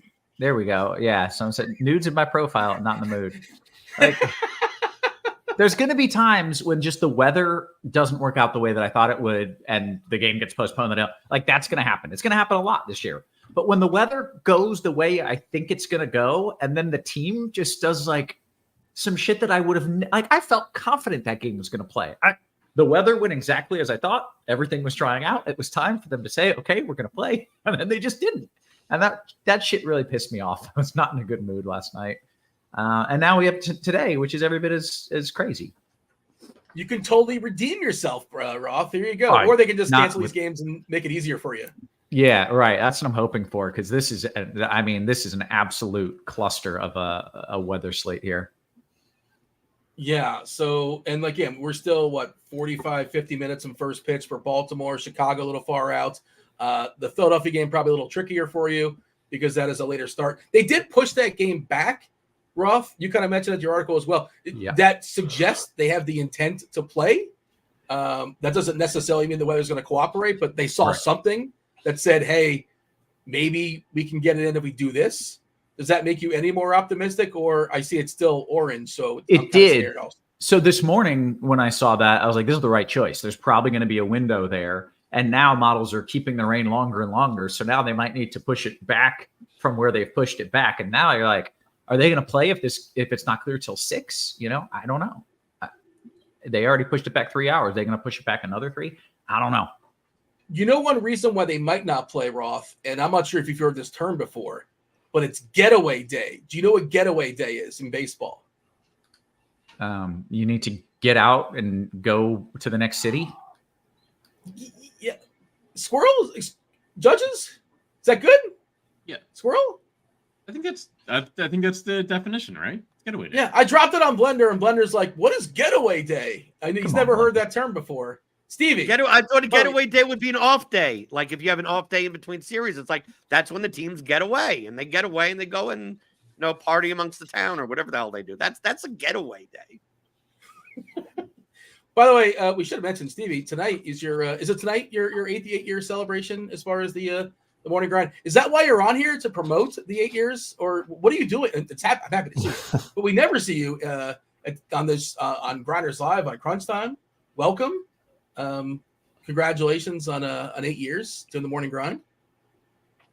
Thank you. No, I mean, I'll be doing a lot of Crunch Time early shows this year. So you'll see me on these shows a lot this year. So my schedule does not allow late Grinders Live anymore. So I'll be doing a lot of Crunch Time with Roth for early slates for baseball this year. Nice. Let's let Blender and myself and Squirrel get out of here. Final word, Squirrel. Is there anything we didn't do a ton of analysis as far as it was just it was mostly how are we handling just constructing lineups. We're gonna wait and see, and we're still gonna wait and see. But where are you at right now? So, guess I'm absolutely gonna stack. Absolutely gonna listen to Kevin Roth. Listen to what he thinks is gonna happen with the weather. Probably gonna go with the less risky side. If I don't have full confidence, or at least 50-50 shot kind of confidence the game's going to play, probably going to avoid it. And that's maybe a little bit differently than I would handle a main slate. But early slate, I don't even know if people are paying attention to the weather. So, yeah, I'm going to probably go on the less risky side with the weather. Blender, final word? Bet on props. If it doesn't play, you just get voided. It makes it even easier. Get the props and pick them package here at RotoGrinders. You don't even have to play Dean. You don't have to play every slate, Dean. I know we do shows, but sometimes you just do the props and pick them, and you gotta fill play the content though. You still gotta feed the content machine. You can't just say that and cross your arms for an hour and 50 minutes. Stevie can't do that for the next 40 minutes. But I mean, the problem is that it's hard to even decide what to play when we're all sitting here waiting for Roth. Well, yes, to tell us yes, what to that do. Is the entire. Yes, that's what we've talked about. We don't know what to do. We're just waiting for Roth to tell us what to do, or Major League Baseball to tell us what to do, and we'll leave it at that. Crunch Time coming in. You got Stevie, you got Roth taking you all the way up the block. Do hit that like button, do subscribe, do turn on notifications. We're also going to be on later. Myself and Head Chopper. Chopper's Knockers are coming back this year, 5 o'clock, talking about the the baseball slate, the back half, the night slate. If this doesn't work out for you, you can always chase the next slate. That is tonight's. Maybe Blender will be playing that one. That was Blender. That was Squirrel. I was Dean. Roth, take it away. Good stuff, as always. Welcome to it, ladies and gents. Stevie and I thought Cheese, but Stevie, has there been a late Hey, must have ears been itching or whatever that expression is. What up, Cheese? Yeah, there was a late, like an hour ago. I thought it was like 2 hours ago. And then just now, I thought it was tomorrow. The weather has thrown me so off. Like I was just like rapid firing, changing out lineups. And Okay. I lost track of time. Like, Okay. I'm so confused by this weather. Like, I'm essentially just taking everything out of my lineups except for games that I think are going to play. Yeah, I like that. Did you like nap or something and get like lost, or you were just staring at lineups all day? Yeah, well, so it's double duty. So like all these slates. So I wrote the early slate and then did some lineups and then started writing the late slate and then went back and started changing all the lineups. Yeah. And I have no idea what time it is or who's playing. And games got moved to different times. So like, yes, and then it's like it's moved 12, and then I blame Steve. He sent me a first email like that, with this time that I was like, that seemed like the right time, but then he said Eastern, and I was like, but I live in Alabama now. I don't know what time it is. He's taking the blame. Guys. Yeah, he's taking the blame. He says, "My bad." It's an honor to be here. Hey, Stevie. What's up, Cheese? What's up, Roth? Man, it's good to see you, Stevie. How are you, man? Busy. That time of the year where basketball, baseball, NASCAR. So busy time of the year, and no one is here to hear me and Cheese today, Kevin. I feel terrible for you today because this weather sucks. Yeah, well, no one's gonna like what I have to say because the truth is, like, I don't know. And that's that. I don't know yet. I'll still give you a walkthrough of what I think and what I guess. But honestly, my confidence is a little shaken after what I did know yesterday didn't work out. And I know less today than I did yesterday. And yesterday sucked. It was a horrible day. So let's go through what we've got, which starts in Baltimore in what, 50 minutes, correct? Yeah. I think if they try to play on time in Baltimore, they're going to get a delay, and it will probably be a fairly lengthy delay. So is pitchers a thing in Baltimore? Yeah, best pitchers on the slate. The problem here is the great pitchers are in those 3 orange games. Yeah. Those 3 orange games have Strider, Burns, Reagans, and Wheeler, like the 4 best pitchers of the season so far. Yeah. I think there is a pretty good likelihood that if they play on time, they're going to get a delay. I thought that yesterday, and they just played soaking wet. Like, good for them, kudos. But there's a pretty good chance that they'll end up getting rained on and need a delay. And I think there's a pretty good chance that would be, halfway through the game, if not even maybe earlier than that. So that is not a safe play. If they late start that game, they might not play it for 4 hours, and then they might postpone the game, and I don't know which way they're going to go. I don't know. So those are their options: play it and risk an early delay, or late start it and risk not playing it at all. And I think that those are both possible outcomes. There's also a chance that they just play it, they get a little bit rained on, and they just deal with it, and it works out okay. Is it a little bit rained on? So it's no, it's never going to like torrential downpour? In theory, it should rain fairly hard. If we trust what forecast models are showing, it should rain on them pretty good. So there's that. There's the Chicago game, which I guess is next on the list. I think they're going to need to late start the game in Chicago.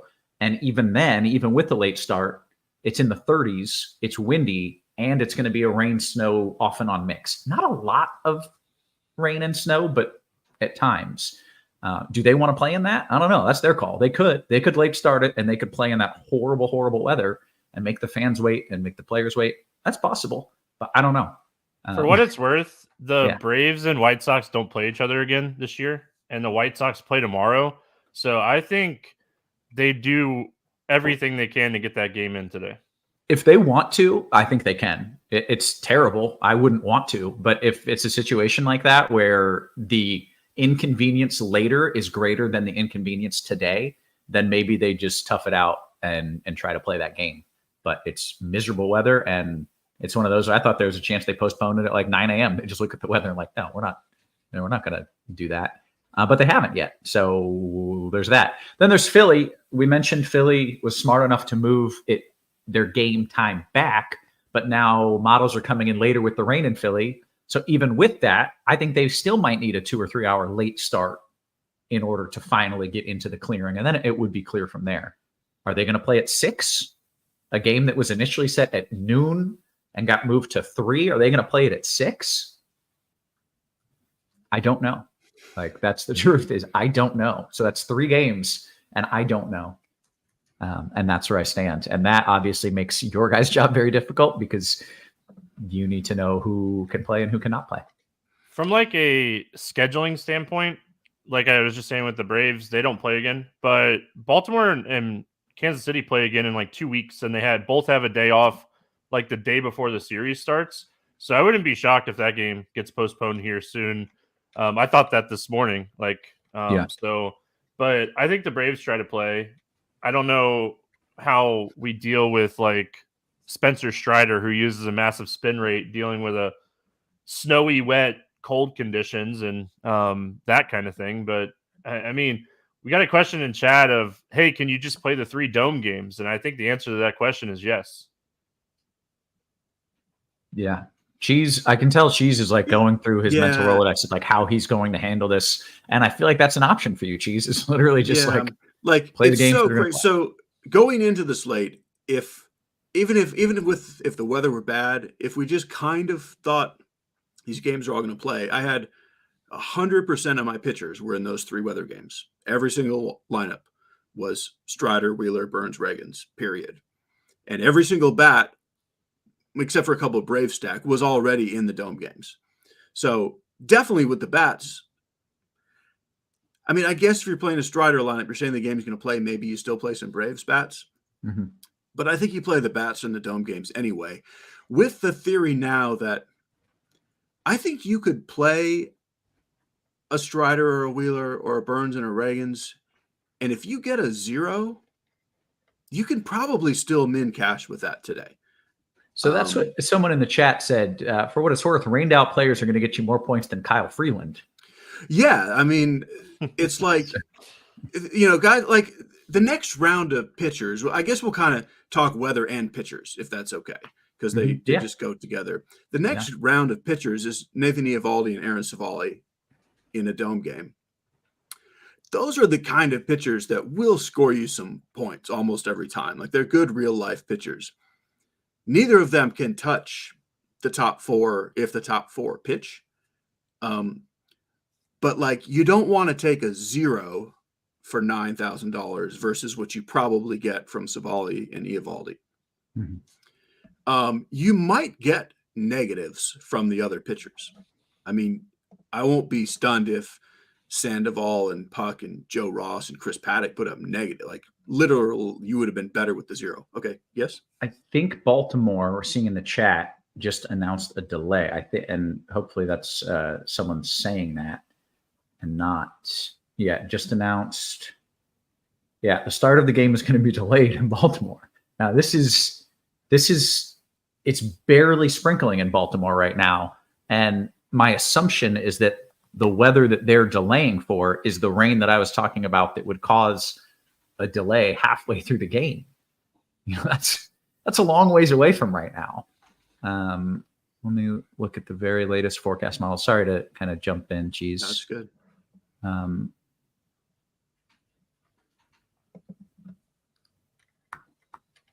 mean, the question is simply like, will they sit around and play a late afternoon game?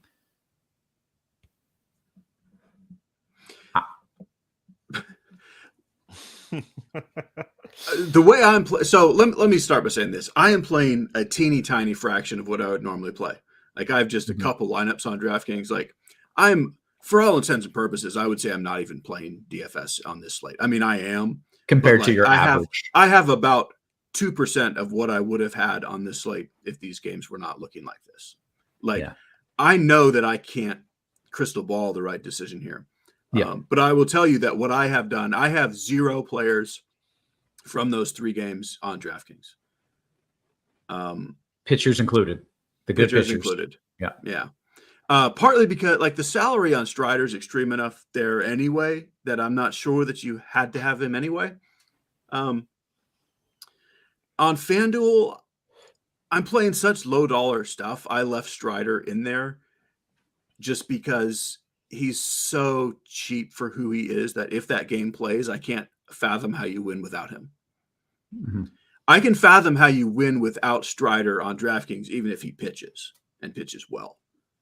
So that's what I'm doing. Okay. All right. I kind of cut you off there to give that Baltimore update. Is there anything else pitcher wise you want to talk about? Yeah, let Stevie talk some pitchers and see if he has a different thought than I do on that. Okay. I'm with you 100% on Savali and Eovaldi getting you points, right? Like this is a indoor game, but it's one of the best pitchers ballparks in baseball anyway. So you know what you're getting out of these two guys. On DraftKings, you're hoping for like 15 to 20 fantasy points. You can play some bats here in this game if you're not playing those guys. So my biggest thing is kind of what you were just talking about on Strider. Again, I think there's a reason they try to play this game because it's like a scheduling issue for later in the season. The Braves are going to be in the hunt, so like they need this game to play so they don't have to play it right before the playoffs or something or find a day. So I'm still debating on Strider. Right now, I have him on both. I'm only playing single entry on both sides. I'm with Cheese. I'm playing a fraction of what I normally do. It's just not the slate to get excited about. And like when you opened the slate, you were super excited about the slate. It was going to be a fantastic slate. And then you opened up the weather and you're like, oh, shit. Damn it. So, yeah, I mean, so for me, all right, I'm just gonna start with what I'm doing. And I'm playing Joe Ross today. And it sounds like a terrible idea, but everybody is going to end up stacking against Joe Ross today. And I was looking at some of his minor league stuff. His spin rate is up. He might actually be healthy. And he was striking out people. He extended his pitch count in spring. Like, everybody's stacking against Joe Ross. So I'm just going to play him today. And that's how I'm going to be contrarian with a single entry team. I'm going to play Milwaukee bats. I'm going to play Angels and Miami bats. And I'm going to avoid the weather, kind of what Roth was talking about. I don't want bats in that Baltimore-Kansas City game anyway, because those are the two better pitchers on the slate. I don't want to play White Sox bats against Strider. So I'm really just kind of hoping the Philly game gets postponed and we don't have to worry about that. You don't even have to worry about it on FanDuel. But yeah, I mean, I'm being different by playing Joe Ross today, and that's kind of where I'm taking my stand. And again, it's single entry, and if I lose, I lose. And if I win, I should be in the top tier percent if Joe Ross pitches well, because he's going to be someone that's low owned, and a lot of people are going to be playing bats against him. I like it. Contrarian ownership play, even if it's not, the projections choice with the weather and everything else going on. I think that's sharp. Cheese, you go in there, you're like, no, that we should stack against him because he sucks. Yeah, I'm not going to play Joe Ross, but I totally get it. I mean, that thesis makes sense. And there was a time when Joe Ross was kind of an up and coming pitcher, and then like he's been gone for a long time. The last time we saw him, I was 8 years old. Play, waiting for recess. But like he's not a nobody. Like this guy does have talent. Personally, no, I'm not playing him. But I don't think that's crazy on this kind of just wacky slate. Yeah. All right. Anything else? I mean, you need two pitchers. First off, Stevie, is it Joe Ross and assuming we're talking DK, you need two pitchers. Is it Ross and one of the safe guys, or is it Ross and maybe wait and see what unfolds over the next 20, 30 minutes? It's Ross Strider right now. Again, I'm pretty confident that Atlanta is going to try to play this game. But if it's not Strider, it's definitely one of the pitchers in that Texas-Tampa Bay game, whether it be Eovaldi or Savali. I'll just have to mess with like the lineup if I decide I don't want to roll out Strider. But again, I'm playing a single entry team, so I'm okay with I'm playing Joe Ross. So I'm okay with risk in general. So If I'm gonna play Spencer Strider and take the risk, I mean, it's a single entry team, so yeah, I mean, it'd be Eovaldi or Savali if it wasn't going to be that. I just don't believe in Chris Paddock. He got smacked around in spring training. He at one time was a huge prospect, and it just hasn't panned out. He has this like new slider that was flying over the fence a lot in spring training. So yeah, I mean, when we get to bats, Milwaukee is by far my favorite stack on this slate. Okay, well, it's kind of interesting that like 4 years ago, Paddock versus Ross would have been like everybody's favorite pitching game. Yeah, I'm not sure. I don't think either one are really coming back to that level, but like neither of these guys are nobodies. Yeah. Anything else you want to add in pitchers, or Stevie, should we take that and transition into some of the stacks? Cheese, anything you want to add? No. Yeah, I mean, if you yes. risk of Zach Wheeler, right? Like, you know, if we do think there's a chance that this Philadelphia game plays, this doesn't matter for FanDuel because it's not on there, but on DraftKings, like they keep pushing this game back. It really seems like they want to try to get this game in, like you were trying to talk about. But I mean, Zach Wheeler might be the biggest boom bust play on the slate if like Atlanta gets the weather and Kansas City gets the weather. Like Zach Wheeler could outscore the next highest pitcher by like 10 points if that game plays. Yeah. Yeah. The other guy that needs to be mentioned is AJ Puck. If he had not had that first start, he would be the chalk. But that he had this just horrendous, like beyond horrendous first start. I still think he's talented. I mean, I know he's talented. I don't know if he's going to throw strikes as a starter or not because he didn't that first time. I am playing AJ Puck only because of all the other games being rained out. Basically, I'm playing Puck instead of Joe Ross. Okay. And if we go Wheeler, that's the last game on the slate, right? So if that gets rained out and you've got Wheeler, you're sitting there with your, something in your hand, and there's nothing. You're taking the zero. Yeah. You're eating it. But again, I don't think you're locked out of a min cash with a zero a pitcher. Yeah. On DK. Okay, let's talk about some of the bats and some of the stacks. And of course, I will monitor the weather. There might be more news, as the show is going on. Maybe we'll get word in Baltimore, whether they're just sticking with the late start or postpone. Might get word in Chicago. So I'll monitor the weather. I'll see if anything looks different. But in the meantime, let's just keep rolling here. And Lone Wolf says the late start helps pitchers in Baltimore, right? In theory, yes. The problem is I don't know if they're going to play. If they wait until 3 or 4 in the afternoon, then that game's going to be fine. I just don't know if they're going to wait that long to play. I hope they do. I think they should. I just don't know if they will. Stevie, what are we doing stack wise? What do you like? Yeah, I mean, so Baltimore has a day off tomorrow and Kansas City plays at home. So like, I wouldn't be shocked if like they are okay playing that game until like 7:00. I mean, it's more of a fan's decision than it is a team decision because Kansas City's not leaving and Baltimore has the day off tomorrow. So getting out of Kansas City where are they at? They're in Kansas City, right? So they're in they're in Baltimore. So Kansas City does have to go. So Kansas City does have to go, but I mean, traveling after like a 5 or 6 o'clock game, leaving at 10:00 and flying home, I don't think is the worst thing. They play at a night game tomorrow night. So that's like common, I would say. That's almost a standard affair. Yeah. Yeah, but as far as stacks, I mean, Milwaukee is the top stack on the slate for me. Like I said, Paddock, this guy has just battled injury. Tommy John, kind of like Joe Ross. Joe Ross has had 2 Tommy John injuries. So, surgeries. So, yeah, I mean, looking at Paddock, I want to attack him every which way. Adames, Bowers, Hoskins, and you can't play Bowers and Hoskins together on DraftKings, but you can on FanDuel.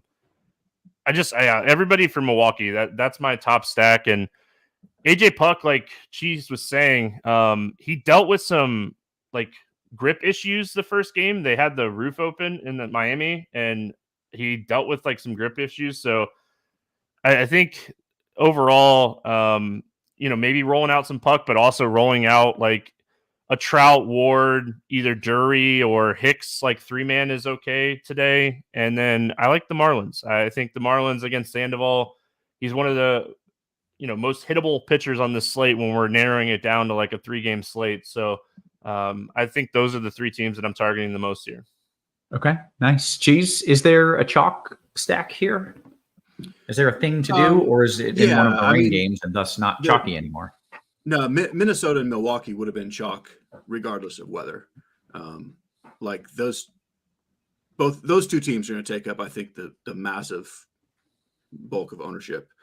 Even more, like they would have been heavy chalk regardless. I think now it's like to a concerning level, except they're still kind of spread out enough. Like Milwaukee, Contreras, Yelich, Adames will be extremely chalky. And then on the Twins side, I think the cheap lefties with Buxton will be very chalky. But you can still get different pretty easily. I mean, just play Ryan Jeffers and Sal Frelick in your stacks. And, I'm not that worried about being different. It's now such a small slate for hitters for me that I just want guys that I think are good that are going to play. Yeah.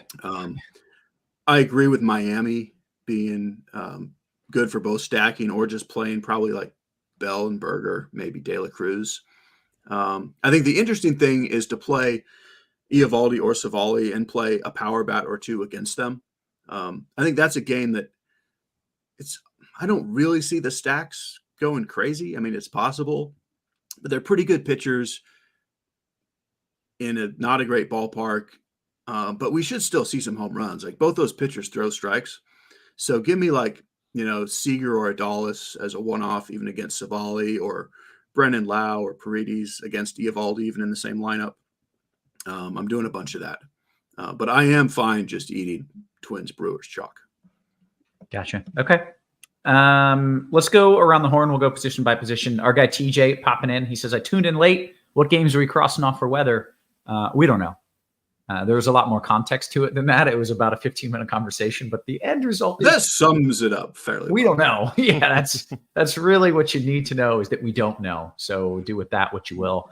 TJ, if you're in any of my contests, TJ, like we're crossing off Twins Brewers for sure. Weather. yeah. You don't want any hitters there. All right, let's dive into position by position. We'll go around the horn. We'll see if anything breaks. I'll give a weather update before we hit lock. So, Cheese, what are we doing at catcher? So Contreras is the very obvious chalky play. Darno would have been chalk, but I don't think that he's for the Braves. I just don't think it's still worth playing these teams, because one of these games is going to play. Maybe all of them play. I don't know. Like, you should still have a Brave stack if you're doing several lineups. But for the most part, like, just play Contreras and it's fine that he's chalk, and hope other people play someone else. I mentioned Ryan Jeffers. Like, I think he'll be left out of twin stacks just because of where he is in the lineup and salary. So I like him. You can also do Gary Sanchez because so many people are going to play Contreras. You save money with Sanchez, and then you have a little difference in your Brewer stack. Okay. Stevie, anything different you want to add at catcher? Yeah, I mean, if you want to get a little different at catcher, Ohape, it really hit left-handed pitching well last season. If Puck is struggling with command in this game, I think that the Angels are somewhat interesting. And Ohape has actually started the season really solid. So I think he's someone you could take a shot on at catcher here. He's expensive, so shouldn't have really hardly any ownership today. Okay. How about first base, Stevie? I mean, Hoskins is my guy today.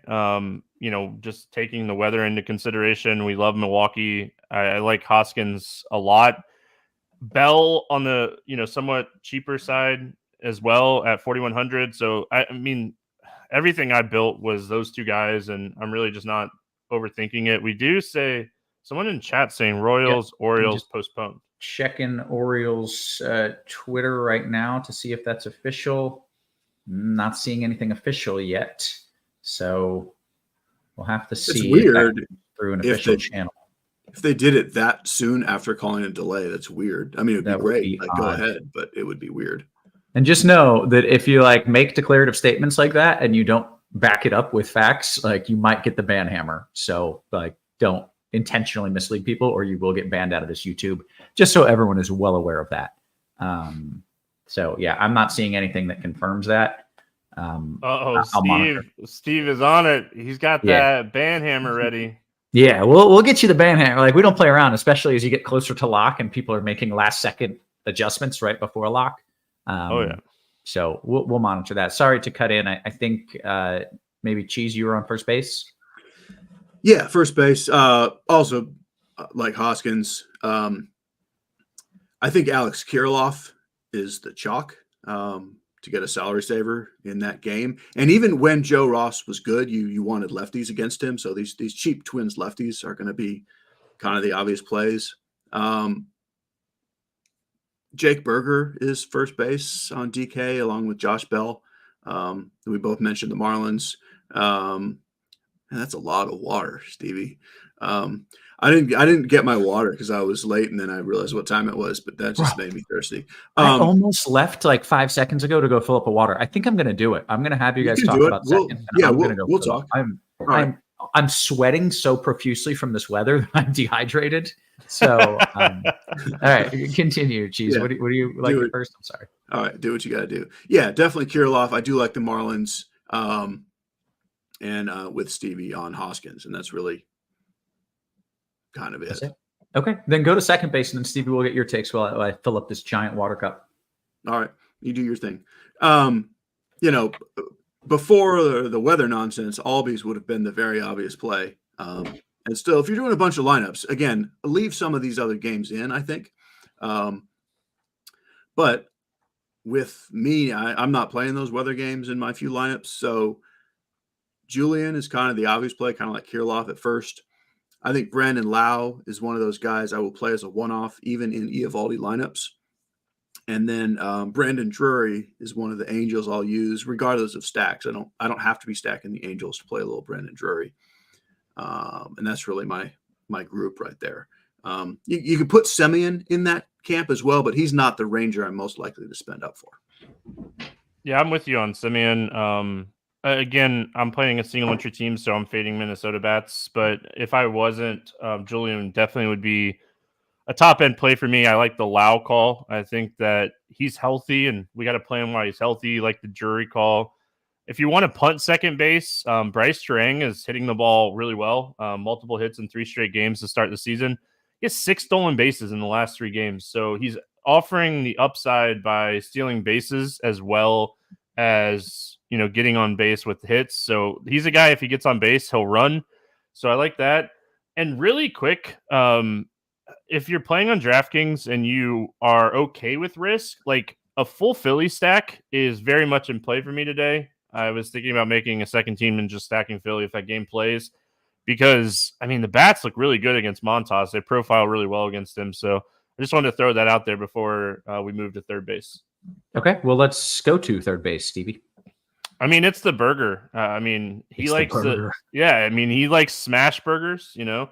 That's the craze right now. I'm digging some smash burgers. And the slate starts right at lunchtime too. Yeah, we're gonna watch Jake Berger hit a home run and eat some smash burgers. I already ate lunch, but you Central guys. But yeah, outside of Jake Berger for me, it's really nobody. Rengifo is hitting leadoff, but he's not a huge upside guy. I think it's Sano potentially, if you believe in his spring training, but I don't want to do that. So it's really just Jake Berger at third base for me. Okay, Cheese.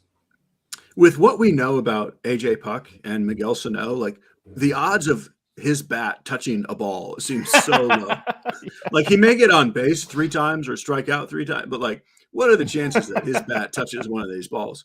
It's all about the burger. Unless you want to play Austin Riley and hope that game plays, I don't even know why we're talking about it. Just play burger. Okay. Cheese, fat burger or smash burger? What is your preference? And I don't mean the restaurant fat burger. I mean fat burger or a smash burger. Oh, smash. The smash burger. Yeah. I'm about that. I'm into it. I love a good smash burger. Yeah. The problem is trying to make them. It's just, I set off my fire alarm every time. There's so much smoke and heat involved. They're not. You gotta do them you need a Blackstone, my friend. Is that outside? Yeah, it's like a grill that's but I do. You're That's right. what you need. You can get the crispy edges. Like that's the smash. That's where it's at. Yeah. Okay, that takes us to shortstop. That was a nice burger break we had. Cheese, what do we like at short? With salary considered, it's very obviously Willie Adames. Like he's the pretty clear play for the salary. I do absolutely love Corey Seager, and if you're not going to play Strider because of the weather, then you do have the money. So I like Seager a very good bit, even in Savali lineups.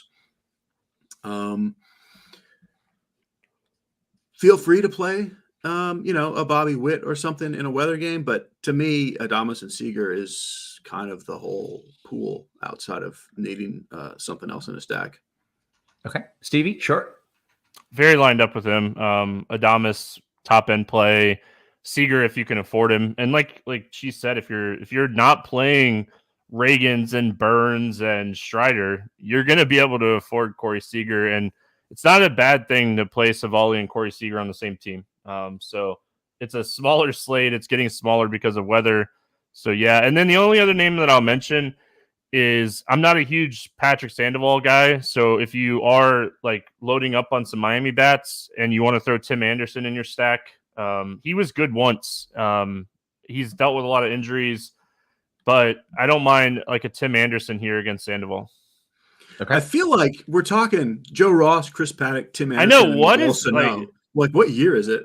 We're on a show together. Like, I mean, this is like 5 years ago. It's a good time to be. All right, Stevie, outfield. You get the honor of walking us through. I assume some very good bats there. Yeah. So I mean, whether you believe in AJ Puck or not, Mike Trout is still one of the best hitters in baseball, and he is very good against left-handed pitching. So I have him as my like top overall hitter on the entire slate. So I like Trout a lot. And then outside of that, it's mostly just going to be kind of building out with like some stacks, like on Yelich with the Milwaukee stacks. And then, I mean, I am a firm believer in Wyatt Langford. So like if you're not a huge Savali guy or you're not playing Savali, Langford's hitting the ball hard. He has a extremely high hard hit rate. So eventually this dude's going to start hitting home runs. So big fan of Wyatt Langford. And I think Texas outfielders kind of being a little pricey could potentially go a little lower owned. So yeah, I like the Angels a lot. I like Milwaukee a lot. And I'm sure Cheese is going to tell you to pick on Joe Ross. Cheese, is that what you're going to tell me?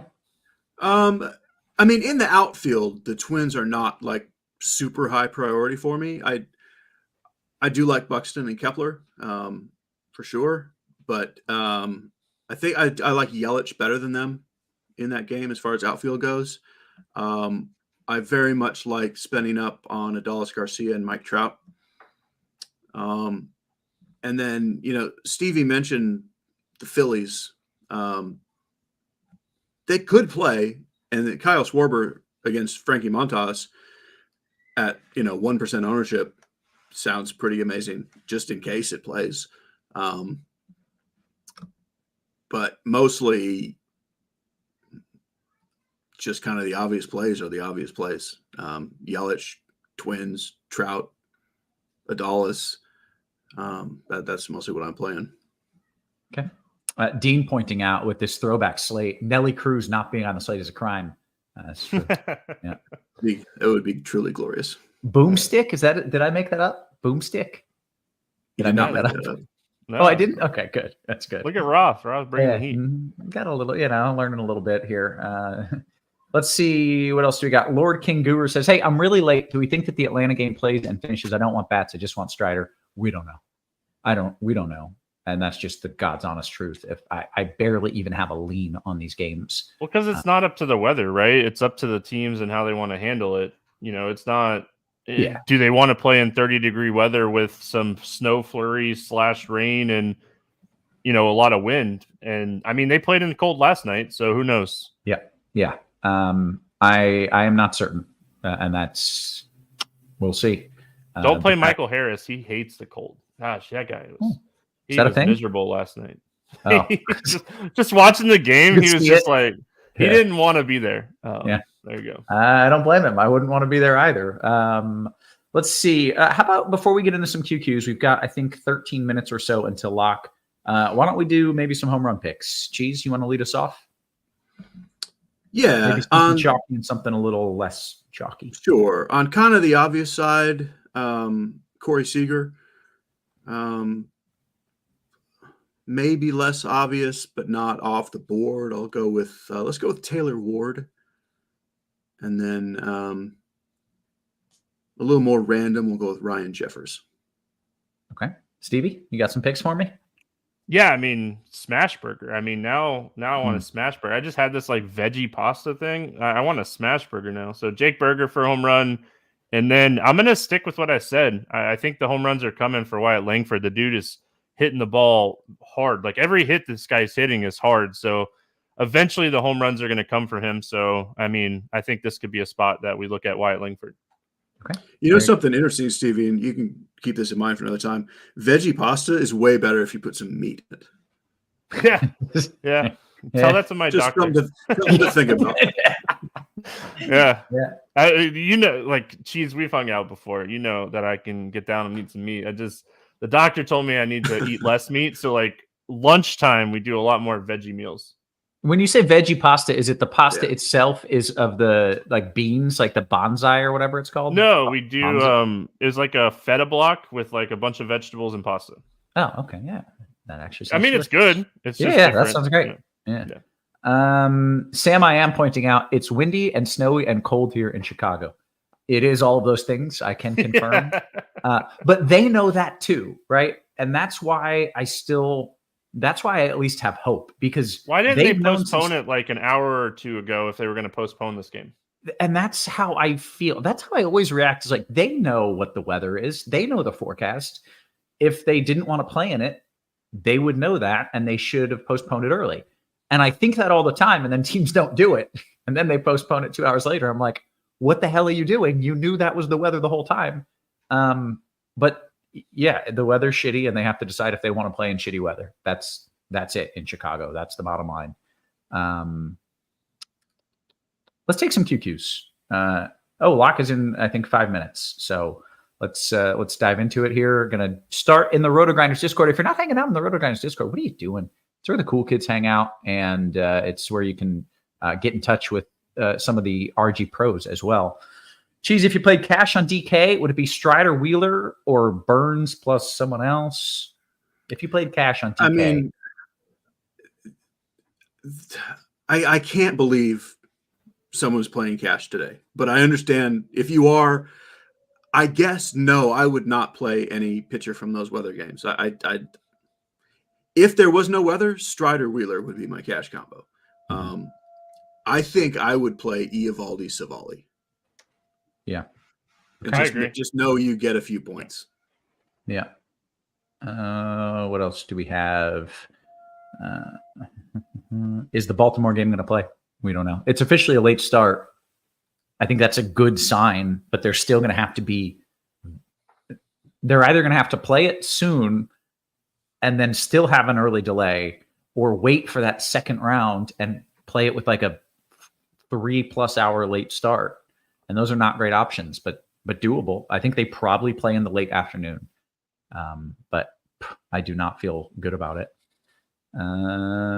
Let's see. Don't have any QQs, so we should note, by the way, still in beta. SimLabs, still in beta. It's the expert DFS lineup generating tool from RotoGrinders and Fantasy Labs. It is available for MLB in beta, rotogrinders.com. And then you go to the MLB tab, and then you click SimLabs, and then you get just a few clicks, and you can have hundreds of well-built correlated lineups. Whatever contest you're playing, try it out for beta while it is still free. It's not going to be free for long, because we did this in beta with NFL. We did it for NBA. It didn't last long. And I just feel like it's a great tool for baseball, too, the way it can correlate those lineups and make stacks for you. I highly recommend you're checking out SimLabs while it is still free. And then you'll love it, and then you'll pay for it. What else do we got here? Cheese, do you like Marlins Angels mini stacks? Yeah, absolutely. I think we both liked that. A couple Angels righties, a couple Marlins righties. Basically, Berger and Bell, Trout and Ward. Like, love them. Yeah. Yeah. Stevie, the alt man, says Strider with Rangers or Wheeler with Phillies in a GPP. Strider with Rangers? Strider with Rangers. Or Wheeler with Phillies? Yep. I mean, I think I'd go. Honestly, if you're just going to take the risk and you're playing the weather games anyway, I think I'd go Wheeler Phillies. I mean, if you're playing the Phillies bats, they probably have the highest ceiling on the slate as far as like matchup and upside. It's just they also have like the worst weather conditions of the slate, it seems like, too. Yeah. I do like if you're going to play the risk of any of these, like just go ahead and play the offense with it. Play Strider in the Braves or Wheeler in the Phillies. Like, because Love it. Yeah. You need a bunch of things to happen. If the game's going to play, you may as well just have that game. Mm-hmm. Yeah, I like that. Dan Jam says, Cheese, is Dela Cruz okay? I assume that's Ellie. Yeah. LDC. No, it's Brian De La Cruz. He would be the third Marlin in the Marlins stacks. It's not Ellie? He's not on this slate. Oh. Well, Brian De La Cruz is the cleanup hitter for the Marlins. Oh, all right. Is he better than Ellie? Is he better than Ellie? He's not as fast as Ellie, but he's a better actual real life baseball hitter right now. You're gonna piss people off with that take, Cheese. Well, it's true. Yeah, you're not allowed to say the truth. No, you're not allowed to do that. I'm a better baseball hitter. We just got like the. We just got the Phillies lineup, so maybe they are going to try to play that game. Okay. Let's see. I mean, they're going to put a lineup out regardless, right? It's how long do we have until? I'm more like we're still concerned that the Reds haven't. The Reds are the first team every day to put their lineup out. Yeah, they're trying to like figure out. They don't want to play. Where are we flying please to? Go home. Yeah, please don't leave us here. Yeah. All right, we've got less than a minute until lock. You guys have done a fantastic job.